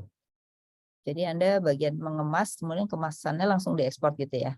Iya Bu, betul. Jadi perusahaan ini bergerak di bidang ekspor dan menampung dari petani gitu ya, kira-kira gitu ya? Iya Bu, betul sekali. Jadi artinya bahwa kapasitas selama ini perusahaan apakah akan ditingkatkan atau melihat bahwa ini sudah memenuhi kebutuhan untuk ekspornya sejauh ini? Kalau untuk kapasitas sendiri Bu, kita targetnya itu memang sebelumnya di tahun 2022 ingin ditingkatkan lebih Bu. Cuman kan memang kita ada penyesuaian setelah pandemi. Kita melihat sampai kuartal terakhir ini ternyata tidak bisa mencukupi untuk pemenuhan kebutuhan di tahun berikutnya. Jadi target kita itu adalah peningkatan stabilitas dan lain-lain itu dilakukan di 2023 Bu. Contohnya kita dalam waktu dekat tuh mencari gudang baru untuk menampung kapasitas lebih untuk barang-barang kita. Gitu Ibu. Oke, jadi artinya bahwa ekspor ke negara mana aja dan bentuknya apa sih, barangnya apa saja, bentuk pertaniannya? Oke, kalau untuk ekspor sendiri Bu, kita lebih sering itu dilakukan ke Malaysia, Singapura, sama Thailand. Terakhir itu kemarin ke Vietnam sama ke Turki. Kalau untuk yang diekspor itu bermacam-macam Bu, untuk arahnya itu ke arah sektor di rempah-rempah Bu. Yang paling sering itu adalah cengkeh, kayu manis, lada gitu. Nah kemarin untuk terakhir itu kita ekspor ke wilayah Turki untuk kayu manis sama vanila Bu. Gitu. Jadi nggak hanya satu barang saja, tetapi ada beberapa barang gitu dari petani-petani kami gitu. Oke, jadi mudah untuk ekspor dalam kondisi kemarin kan ada masalah supply shock ya. Nah selama ini apakah ada gangguan nggak logistiknya untuk ekspor? Kalau untuk logistik sejujurnya Bu, alhamdulillah Bu, karena memang kita tergabung juga ada grupnya dari pemerintah dan maksudnya gabungan grup itu adalah kita bisa menjadikan acuan untuk aturan-aturan yang berlaku sama biaya-biaya untuk penyewaan kontainernya. Untuk masalahnya itu kemarin adalah mahalnya biaya dalam penyewaan kontainer sih, Bu. Kalau supply dan lain-lain, alhamdulillah Bu, kita sampai sejauh ini tidak pernah ada kesulitan perihal itu, Bu, gitu. Alhamdulillah. Karena memang di perusahaan kami sendiri, Bu, memang menjadikan percontohan juga dari Kementerian Pertanian untuk di wilayah di daerah Malang, Bu, gitu. Jadi alhamdulillah sih terbantu banget, Bu, dengan program-program yang ada saat ini. Oke, terima kasih Pak Rahman, bagus sekali ini Sama-sama. bisa menjadi contoh. Nantinya mungkin juga ada UKM-UKM pertanian yang bisa mensuplai ke Pak Rahman dan Pak Rahman menjadi pahlawan devisa. Ya, terima Amin, kasih Pak amin, Bu. Rahman. Sama-sama, Ibu. Ya, Terima kasih kembali. baik, Selamat terima sore. kasih. Sore. Baik, Bapak Ibu sekalian, kita sudah mendengar dari pelaku, kemudian dari regulator. Sekarang kita dengar juga dari Ibu Anika Faisal, Sekjen Perbanas, mungkin juga sebagai bank tadi juga bisa menyampaikan, karena kan persepsi seolah-olah bank tidak memberikan kredit, sulit gitu ya. Nah ini juga mungkin perlu ada perspektif lain yang supaya ketemu nih antara pelaku dengan perbankannya, supaya saling memahami bagaimana bank bisa menyalurkan, tapi juga kredit yang dimanfaatkan bisa optimal. Terima kasih Bu Anika, silakan. Ya, terima kasih Mbak Afi nih, sahabat saya. Saya izinkan juga saya menyapa Pak Endang, Pandang, apa kabar? Semoga sehat saja. Bu Nina, Pak Rahman, Mas Eko ya, sebagai narasumber pada siang hari ini. Saya rasa diskusinya sangat baik sekali dan ini memang sudah mungkin yang terakhir harusnya ya Bu Afi ya, karena kita udah melalui beberapa kali diskusi mengenai masalah ini yang memang menurut kami dari Perbanas dan perbankan memang hal yang sangat penting. Karena kami memang melihat keberpihakan bukan hanya pemerintah, saya rasa dunia usaha, perbankan, pemerintah, saya rasa kita semua ingin punya keberpihakan kepada UMKM. Memang tantangannya mungkin yang kita tadi sudah dengar ya. Dan saya suka sekali yang Pak Endang sampaikan mengenai bergandengan tangan. Memang mungkin pekerjaan rumahnya terlalu besar untuk dipegang oleh satu pihak saja. Jadi memang semua pihak dalam kapasitasnya masing-masing harus ikut serta dalam menyumbangkan dalam kapasitasnya ya, apa yang dapat disumbangkan. Jadi memang kalau tadi mendengar diskusi dan hasil temuan dari baik Bu Nina maupun dari Indef ya, saya rasa sebetulnya hal-halnya yang kita sudah clear ya dan sudah tidak banyak berubah dari diskusi-diskusi sebelumnya. Bahwa memang UMKM itu sangat baik, selalu dianggap pendukung ekonomi karena mereka itu resiliensinya tinggi. Memang UMKM ini karena skala yang kecil, saya suka pakai kalau bahasa kekinian istilahnya agile gitu ya. Hari ini usahanya tutup, besok ganti yang lain. Itu bisa gitu loh, mereka tuh segitu agile-nya. Unlike big corporation yang tentunya susah sekali gitu. Mereka kelebihan orang, mereka kurangin orang. Mudah sekali gitu bagi mereka managing organisasi, managing perusahaannya. Nah, tapi in itself justru kekurangannya dari sisi UMKM itu while they are resilient, mudah bangun ya, jatuh bangun, mudah berganti-ganti, makanya tadi Bu Nina bilang ada yang ganti baju, ada yang ganti usaha gitu ya. Waktu kemarin bermasalah waktu COVID. Tantangan utamanya menurut saya itu adalah scaling up. Jadi untuk naik kelas, tantangannya scaling up. Ini bahasa sekarang nih, bahasa kekinian juga nih, scale up. Kalau yang suka nonton film drakor ada namanya startup, tahu tuh scale up tuh apa artinya. Jadi pada saat orang sudah membangun usaha lalu dia ingin meningkatkan pangsa pasar, itu scaling up. Permasalahan dengan scaling up itu ada beberapa. Tentunya ada masalah capital, pastinya, karena capital itu dibutuhkan. Tapi yang juga membuat berat itu menurut saya adalah mengenai organisasi dan SDM. Kebanyakan UMKM itu dimanage oleh individual family. Nah, percaya sama orang, cari orang yang bagus dengan kualitas atau dengan gaji sekian, itu tantangan sendiri. Sehingga kalau kapasitas manusia itu kan keterbatasannya ada. nggak mungkin dia menghandle besar, orangnya segitu-segitu aja. Jadi tantangannya ada di situ menurut saya untuk scaling up tuh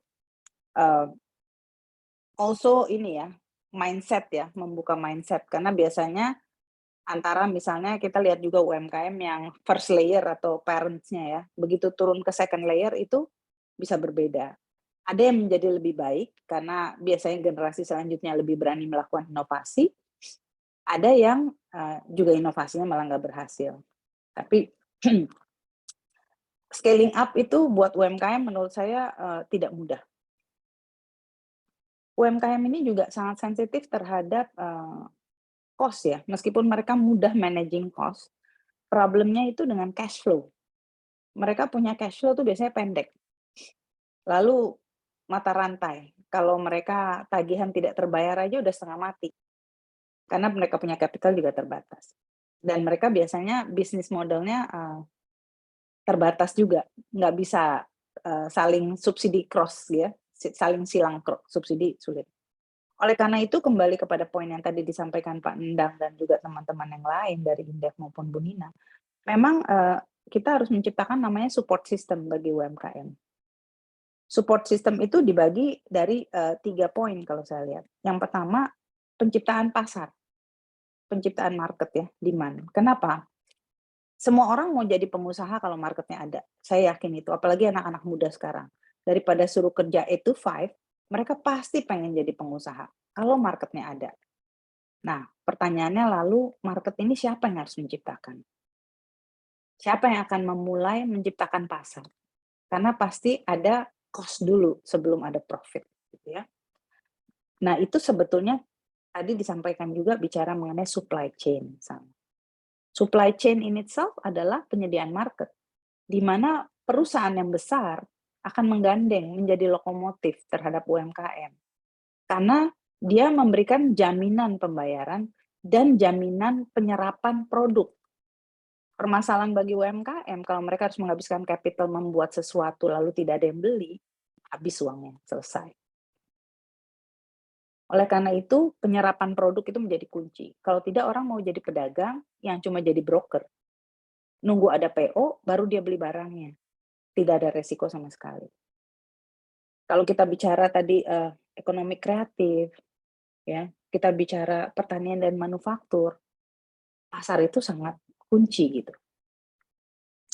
Lalu kedua dari sisi supply dari UMKM sendiri adalah quality dan standar kalau dari kami melihatnya. Ini saya sebelum sampai ke perspektif perbankannya ya, untuk tidak mengulangi secara detail. Quality standard itu adalah pada saat pasar disediakan, mau ekspor ke luar negeri atau apapun katanya ya. Tadi seperti Bank Indonesia itu nobel sekali. Untung ada Bank Indonesia misalnya yang punya kemampuan pendanaan, punya kemampuan organisasi untuk mengerahkan, mengkurasi barang. Saya tuh paling senang datang ke KKI itu. Barangnya pasti bagus. Ya, tapi gampang kita bandingkan dengan Inacraft saja. Kelasnya udah beda. Standar quality dari barangnya itu berbeda. Nah, ini yang penyiapan quality standard ya. Sertifikasi terhadap barang, jasa, ya. Sertifikasi terhadap manusianya, sertifikasi terhadap barangnya. Kemudahan untuk nanti misalnya halal produk, kemudahan dari BPOM, hal-hal seperti itu tuh menjadi sesuatu yang harusnya menjadi membantu ya dengan standarisasi. Baru ketiga kita bicara memang capital. Capital itu mau tidak mau mereka butuh. Sebetulnya capitalnya nggak gede-gede amat, karena mereka biasanya untuk menjembatani cash flow. Modal kerja yang lebih banyak ya. Investasi mungkin ada, tapi biasanya investasi mereka juga nggak luar biasa besar. Nggak seperti usaha menengah dan korporasi. Nah, di sini memang ada tahapan. Kalau bagi UMKM tradisional zaman dulu, itu pasti istilahnya collateral lending. Asal punya tanah, pasti bisa dapat capital, jaminin tanah. Tapi kan jadi terbatas. Bagaimana bagi mereka yang tidak mempunyai capital? Bagaimana mereka mendapatkan pendanaan? Makin ke sini, sebetulnya banyak alternatif. Udah mulai ada kalau untuk usaha-usaha yang sekarang memang lebih banyak ke arah digital ya. Tapi saya pikir pola ini bisa dipikirkan untuk non-digital business ya. adanya venture capitalist, ya, venture capitalist yang mendanai tahapan awal dari suatu usaha. Dikala usaha itu masih startup, masih R&D, masih sekolah, masih belajar, itu pendanaan masuk dari visi. Karena bagi bank sulit masuk di tahapan itu. Akan dianggap terlalu beresiko bagi bank untuk masuk di tahapan awal, ya. Makanya kenapa berkembang sekarang konsep angel investor, visi, dan lain-lain. Nah, selain itu juga alternatif mengenai IPO sendiri pada saat mereka sudah rapih, sudah bagus. IPO juga menjadi alternatif pendanaan. Nah, ini semua memang menjadi mata rantai yang harus jadi satu kesatuan. Tidak bisa di-handle salah satu di antaranya menurut saya. Ini memang harus dikemas menjadi satu paket pemberdayaan UMKM yang komprehensif. Mulai dari penyediaan pasarnya, bagaimana menciptakan standarisasi kualitas di supply-nya, dan alternatif pendanaannya bagi mereka. Mungkin dari sisi itu saya pikir sebagai perbankan, pada saat ada supply yang jelas dengan market captive yang jelas, itu pasti bank juga akan masuk. Karena tadi bicara yang seperti Bu Afiliani bilang, bank ini kan bisnisnya itu mengelola resiko.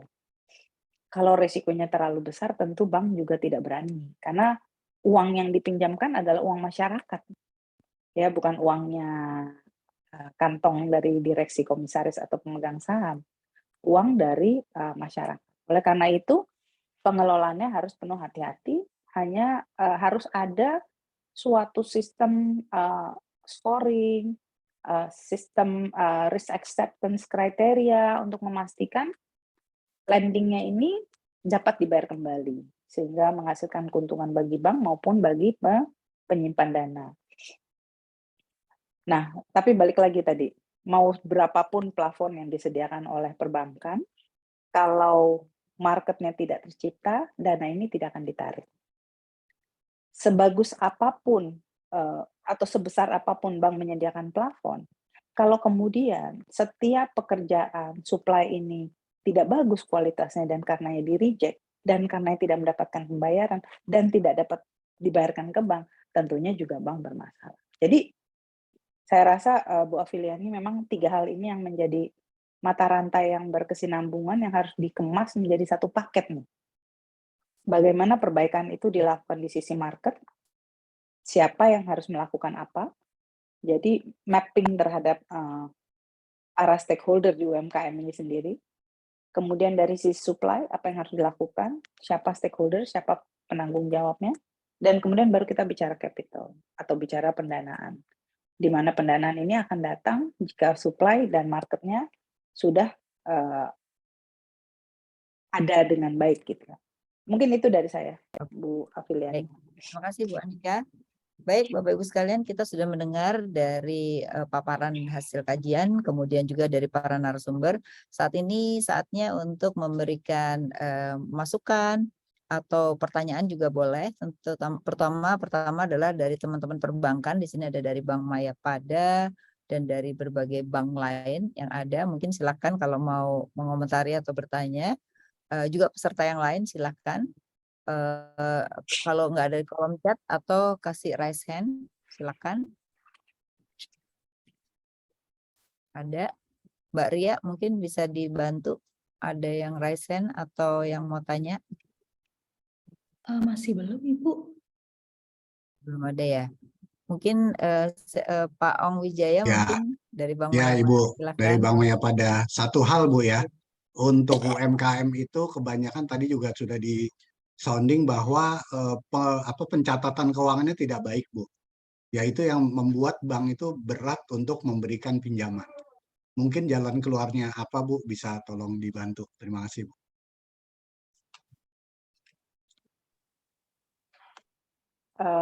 Afi masih berkenan. mute, mohon maaf Ibu. Ibu Afi masih mute. Iya, Ibu Afi masih mute. Oke. Mungkin ada pertanyaan dulu nanti sebelum dijawab sama Bu Anika.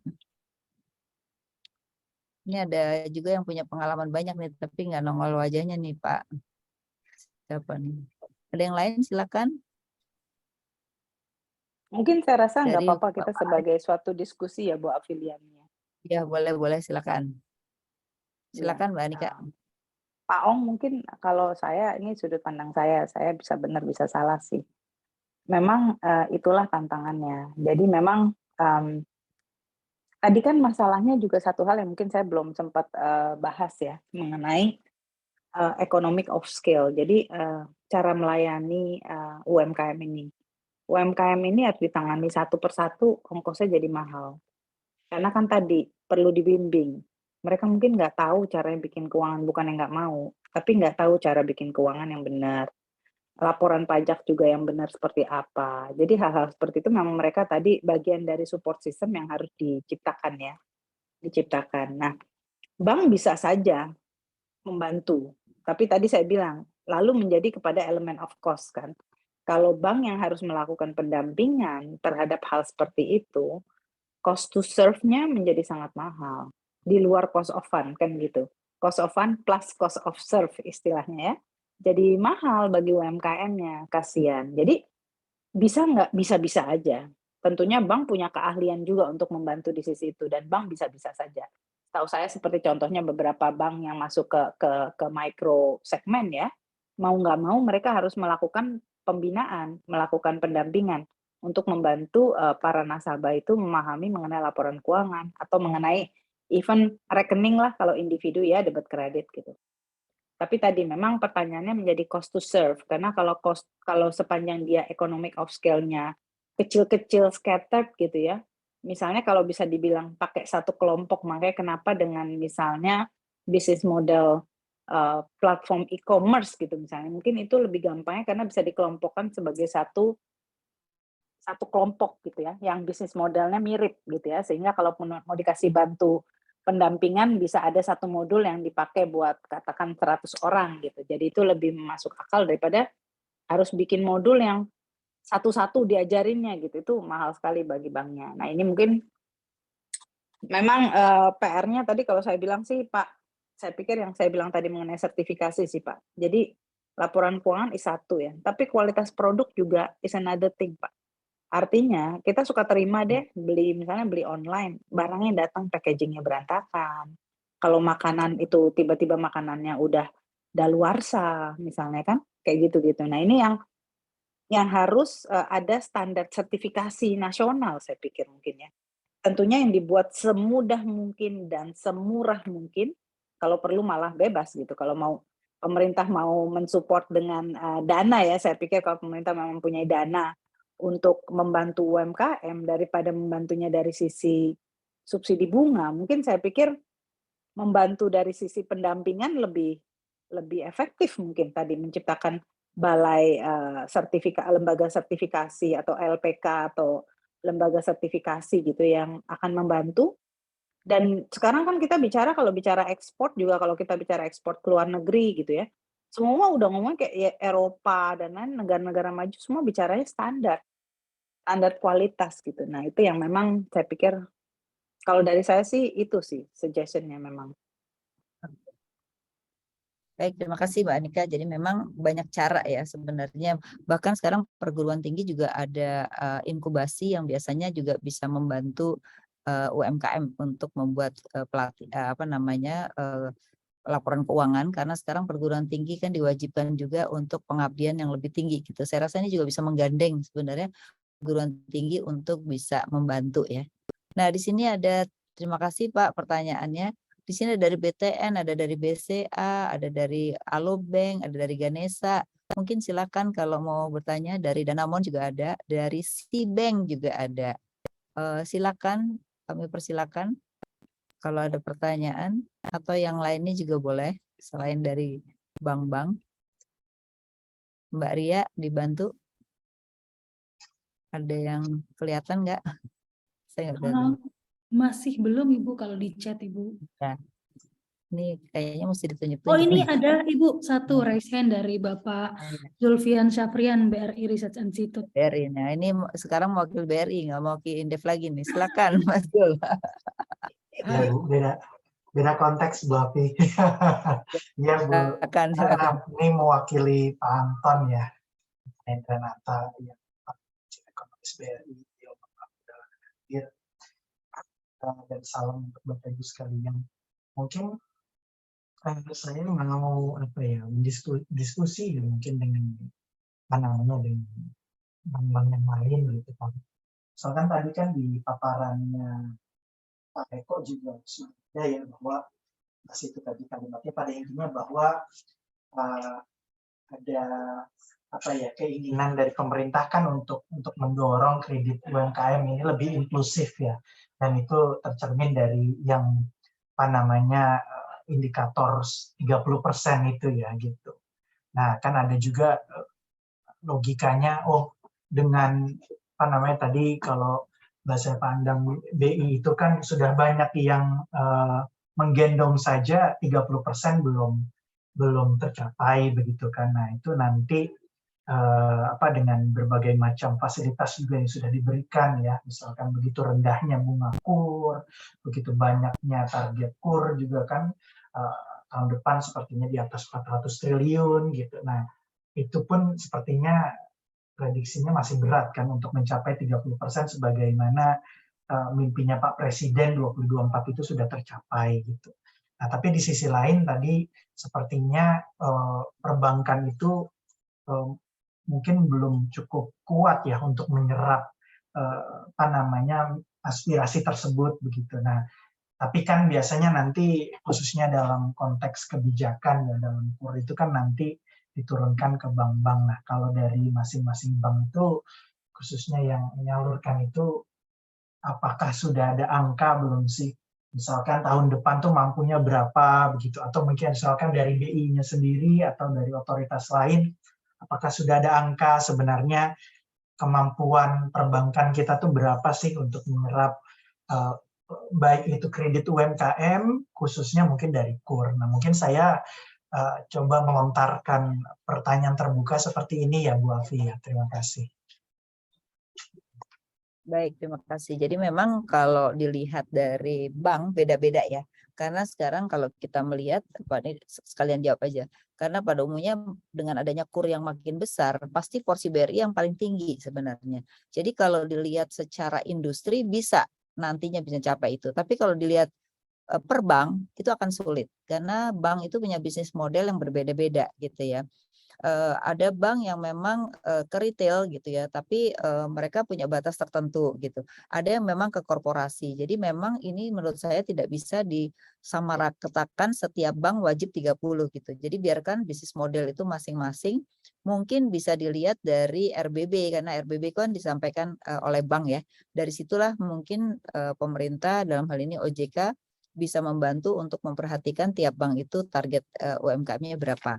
Karena sekarang kan definisi UMKM sudah diperluaskan, sebenarnya sebagai channeling pun bisa dianggap sebagai UMKM gitu. Jadi dengan perluasan ini, jadi menurut saya mungkin harusnya nanti dengan principle base itu harusnya tidak angka yang dikeluarkan gitu ya, tapi bahwa biarkan masing-masing bank itu berkembang gitu. Tapi bahwa otomatis dengan nanti model insentif gitu ya, kemudian sektornya itu jelas, otomatis bank pastinya juga akan melihat tetap mana yang memang punya potensi untuk diberikan kredit gitu sih itu. Atau yang kedua kan sekarang ada asuransi kredit ya. Nah, asuransi kredit ini kan juga kalau kita lihat sebenarnya sudah banyak yang memanfaatkan gitu ya. Nah, memang kalau KUR itu diperluas ya, maksudnya terus-menerus ditingkatkan, menurut saya bank nggak akan bisa bersaing karena KUR itu subsidinya cukup besar gitu. Gimana bank bisa bersaing dengan bunga yang harus sama dengan KUR? Itu sih Mas Zul. Jadi saya lihat memang kadang-kadang ada kontraproduktif antara target dengan policy yang lain. Kalau seandainya mekanismenya pasar ya, mungkin bank bisa punya potensi ke sana. Tapi dengan adanya KUR kan sekarang banyak bank yang justru UKM-nya mati semua, pindah semua ke bank-bank BUMN atau BPD karena KUR-nya targetnya makin tinggi dan tahun ini ditingkatkan lagi KUR-nya tahun depan kan juga gitu. Itu sih jawaban yang bisa saya sampaikan. Mungkin Mbak Anika mau nambahkan? Enggak sih, saya rasa tadi benar ya. Memang tadi makanya saya bilang, sebetulnya kan kalau ada kesempatan gitu ya, untuk kasih lending tuh bank pasti mau kasih lending kan, selalu gitu kan kesimpulannya. Karena kalau dia nggak lending dia rugi lah gitu. Ngapain sih taruh di SPI gitu kan. Tapi memang pertanyaannya kan apalagi menghadapi tahun depan yang mungkin akan ada inflasi dan lain-lain. Bank tentunya harus menjaga juga kekuatan balance sheet-nya gitu ya. Jadi pasti menjaga resiko. Pasti akan milih-milih gitu, akan semakin pilih-pilih mana yang mau dibiayai gitu. Nah, tadi sebenarnya saya lihat sebetulnya yang perlu diciptakan benar tuh pasarnya. Karena kalau pasarnya ada, pengusahanya ada, cash flow itu lancar ya, nggak mungkin Pak Angga juga nanti bisa kasih komentar gitu. Kalau cash flow itu lancar, uang kebayar, muter, jalan dengan baik, rasanya sih pembiayaan itu harusnya nggak jadi masalah ya, Bu Afia. Cuma kan jangan sampai nanti karena dipaksakan lending, lalu yang terjadi over leverage. Kalau over leverage di bawah ini, lalu side streaming, bukannya buat produktif, tapi buat konsumtif. Nanti beli ini itu yang mereka nggak perlu, mereka nggak akan bisa bayar. Nah, kan macet jadinya. So, itu yang mesti hati-hati. Saya pikir kalau di bawah ini memang yang harus sangat dihindari itu adalah elemen over leverage, karena tadi mengelola keuangan bagi mereka itu juga pengetahuannya terbatas. Godaannya banyak. Kalau kelebihan uang nanti mereka side streaming lah, bikin usaha yang bukan menjadi core strength-nya mereka, akhirnya kebablasan gitu ya. Yang kayak gitu-gitulah saya pikir.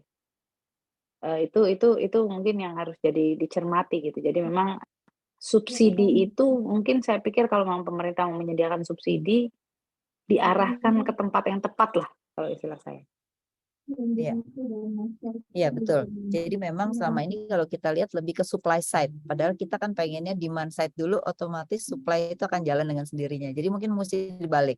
Insentif mungkin mengarahnya pada demand side, nanti supply side akan ikut. Nah kita lihat kebanyakan insentif itu di supply side-nya, tapi demand side-nya enggak. Nah itu problem juga sih. Silakan mungkin Pak Andang mau memberikan komentar. Terima kasih Mbak Afi. Tadi Mas Jul apa kabar? Menanggapi Mas Jul ya, tadi dari BRI dan juga dari Mbak Anika dan Mbak Afi, memang sama tanya pendapat pribadi tidak bisa memang 30% target itu diberikan pada seluruhnya. Bagusnya sekarang memang ada mekanisme channeling yang memang regulator membuka venue tersebut untuk bisa memenuhi ketentuan. Tapi persoalannya justru sebetulnya menurut hemat saya bukan di situ. Persoalan yang utamanya adalah peningkatan kapasitas UMKM binaan kita. Nah, salah satu contoh juga di Jakarta ini, kami melakukan survei 98% bahkan mereka tidak mau pembiayaan dari bank karena ekstra hati-hati. Berapa yang sudah ekspor, mereka menginginkan cash flow-nya memang dari usaha mereka sendiri. Nah, saya bilang ini kecil nanti, tetap kecil, nggak bisa ekspansi pasar bisnis. Justru yang bagus-bagusnya, mereka bukan menghindari ya, mereka sangat prudent untuk mengambil kredit. Bank. Mereka tuh hampir rata-rata, mohon maaf nih. Iya betul. Kami Pak nggak mau kerja bakti buat bank katanya gitu. Nah, karena mereka sangat sensitif terhadap bunga ya, sangat prudent sekali dan upaya yang lain yang mungkin tidak kalah pentingnya untuk kita sama-sama cari adalah bagaimana mungkin even belum dilakukan pembiayaan oleh bank, tapi misalnya katakanlah BRI punya yang sudah bagus, kemudian Mbak Anika punya yang sudah bagus gitu ya, bank-bank yang lain punya sudah bagus, ya mohon izin kalau boleh kami kerjasamakan dengan BI Jakarta dan kami akan kurasi sehingga kami bisa mengalokasikan budget-budget pembinaan itu untuk beberapa UMKM yang memang diusulkan oleh Perbanas. Nah, ini baru saja barangkali kami berhasil dengan BNI Syariah dulu ya, untuk pesantren dan sebagainya. Nah, bank-bank lain belum. Nah, artinya mereka tidak melakukan pembiayaannya, tapi mereka melakukan capacity building yang kita sama-sama kerjakan. Jadi hemat saya satu hal yang memang penting untuk kita tetap laksanakan adalah bagaimana peningkatan kapasitas tadi. Terima kasih Bu Afiliani. Ya, Mas baik, Jul, terima terima kasih kasih. Pandang masukannya. Baik, masih ada lagi? Ini sudah jam 4, kalau tidak ada lagi mungkin kita bisa akhiri. Masih ada lagi Mbak Ria? Masih belum ada Ibu, dari chat Belum juga ada ya? Baik. Baik, kalau gitu kita sudah tidak terasa Sudah 2 jelas jam. mungkin semuanya. Ya, baik, jadi terima kasih sekali nih Bapak Ibu sekalian, terutama narasumber yang sudah menyediakan waktunya. Kemudian untuk Indef juga mungkin nanti kita bisa rumuskan rekomendasi-rekomendasi lebih detail lagi ya, agar ini menjadi masukan buat pemerintah dan mungkin ada yang buat regulator juga, agar menghadapi 2023 ini apa sih yang kira-kira memang dari hasil kajian ini bisa kita sampaikan, baik itu berbentuk sektoral maupun bentuk insentif yang bisa diajukan kepada pemerintah, sehingga nanti dalam menjalaninya perbankan juga bisa sesuai dengan kapasitasnya gitu ya. Kemudian UMKM juga bisa mendapatkan akses sesuai dengan porsinya sehingga tidak terjadi over leverage. Baik Bapak Ibu sekalian, terima kasih atas kebersamaannya selama ini, dan nanti dalam diskusi berikutnya untuk kajian-kajian kami yang lain kami akan mengundang kembali. Selamat sore, Assalamualaikum warahmatullahi wabarakatuh. Saya kembalikan kepada Mbak Ria. Waalaikumsalam warahmatullahi Waalaikumsalam warahmatullahi wabarakatuh. Terima kasih banyak Bu Afi, luar biasa sekali diskusi sore hari ini. Terima kasih juga pada seluruh pembicara yang sudah hadir dan sharing insight-insightnya yang sangat komprehensif dari berbagai stakeholder.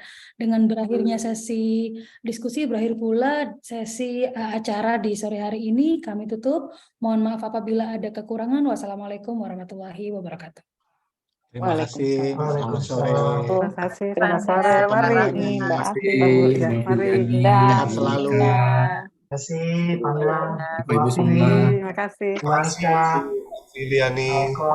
sehat Terima Bu. kasih Mohon Pak. izin untuk lead, Bu. Alhamdulillah Pak. Apa Ya, kabar Pak? mohon izin. Baik Bu, sehat Bu.